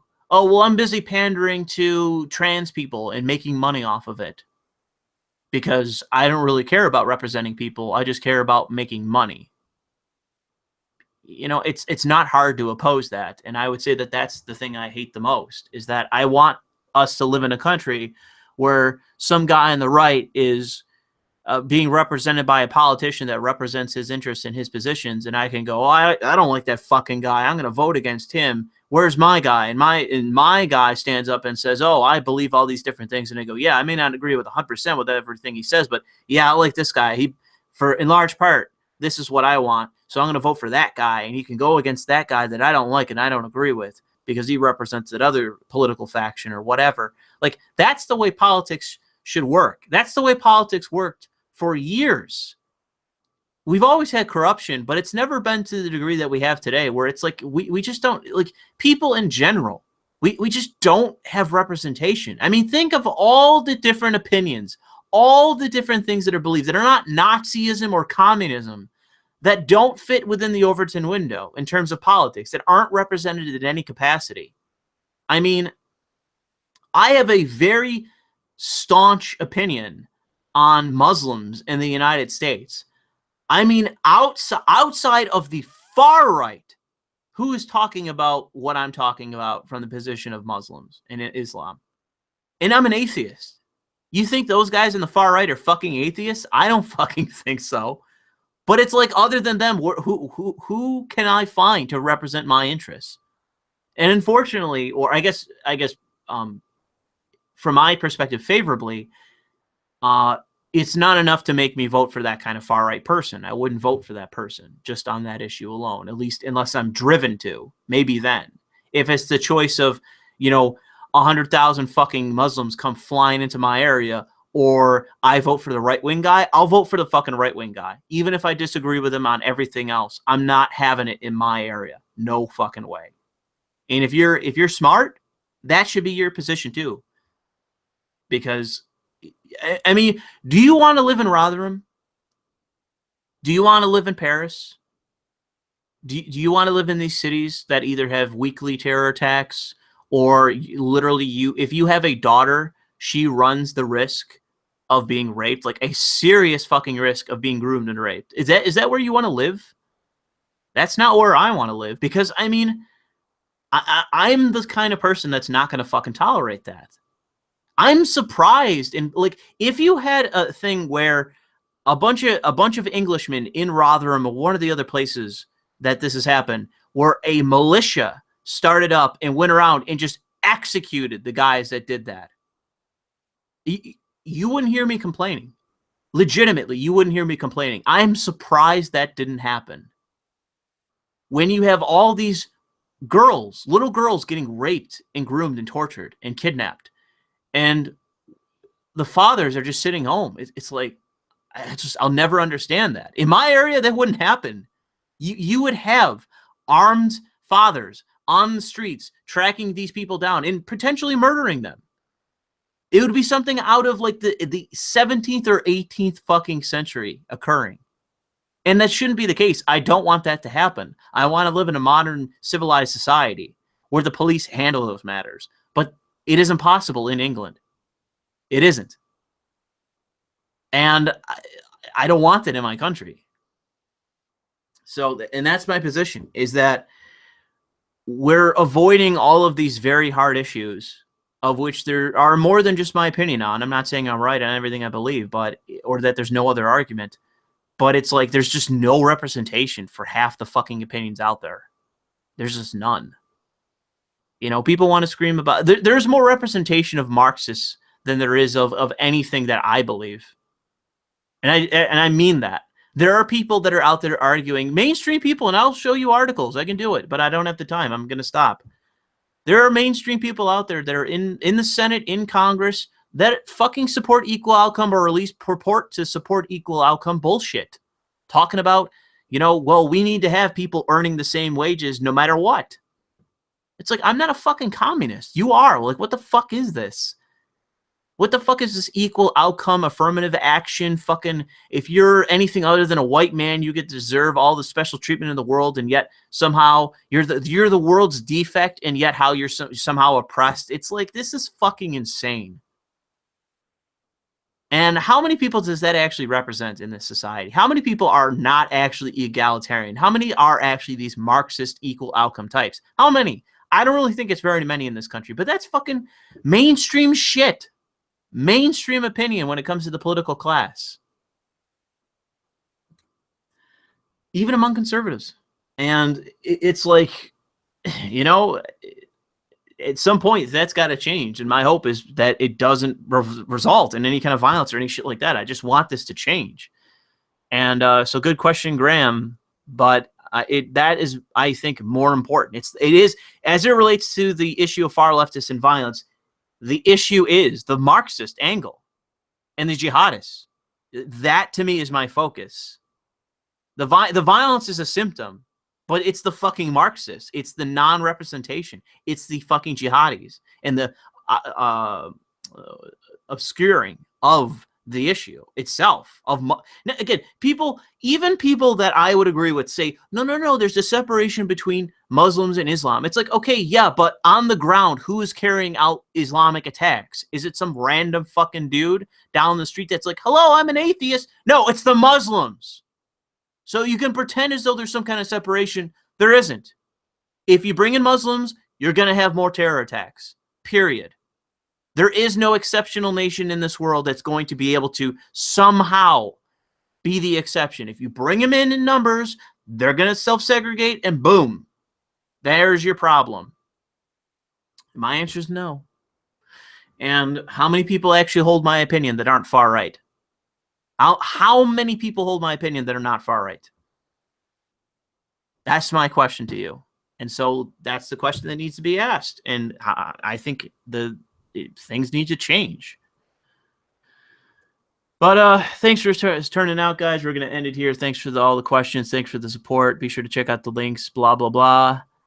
Thanks for sticking along. Some of you have been here since the beginning. Thanks for sticking along the whole time. Enjoy the rest of your night. It's now the next day here. I'm not sure when I'll do my next stream, but the fucking boogie rant that everyone's fucking screaming about, it's going to be out this week. I'm not too sure when I'll have the time to finish it off, but it's almost done in terms of editing. And that'll be up, and you can enjoy that useless, meaningless video. And from there, I'll hopefully be moving on to more important things. So thanks for stopping by.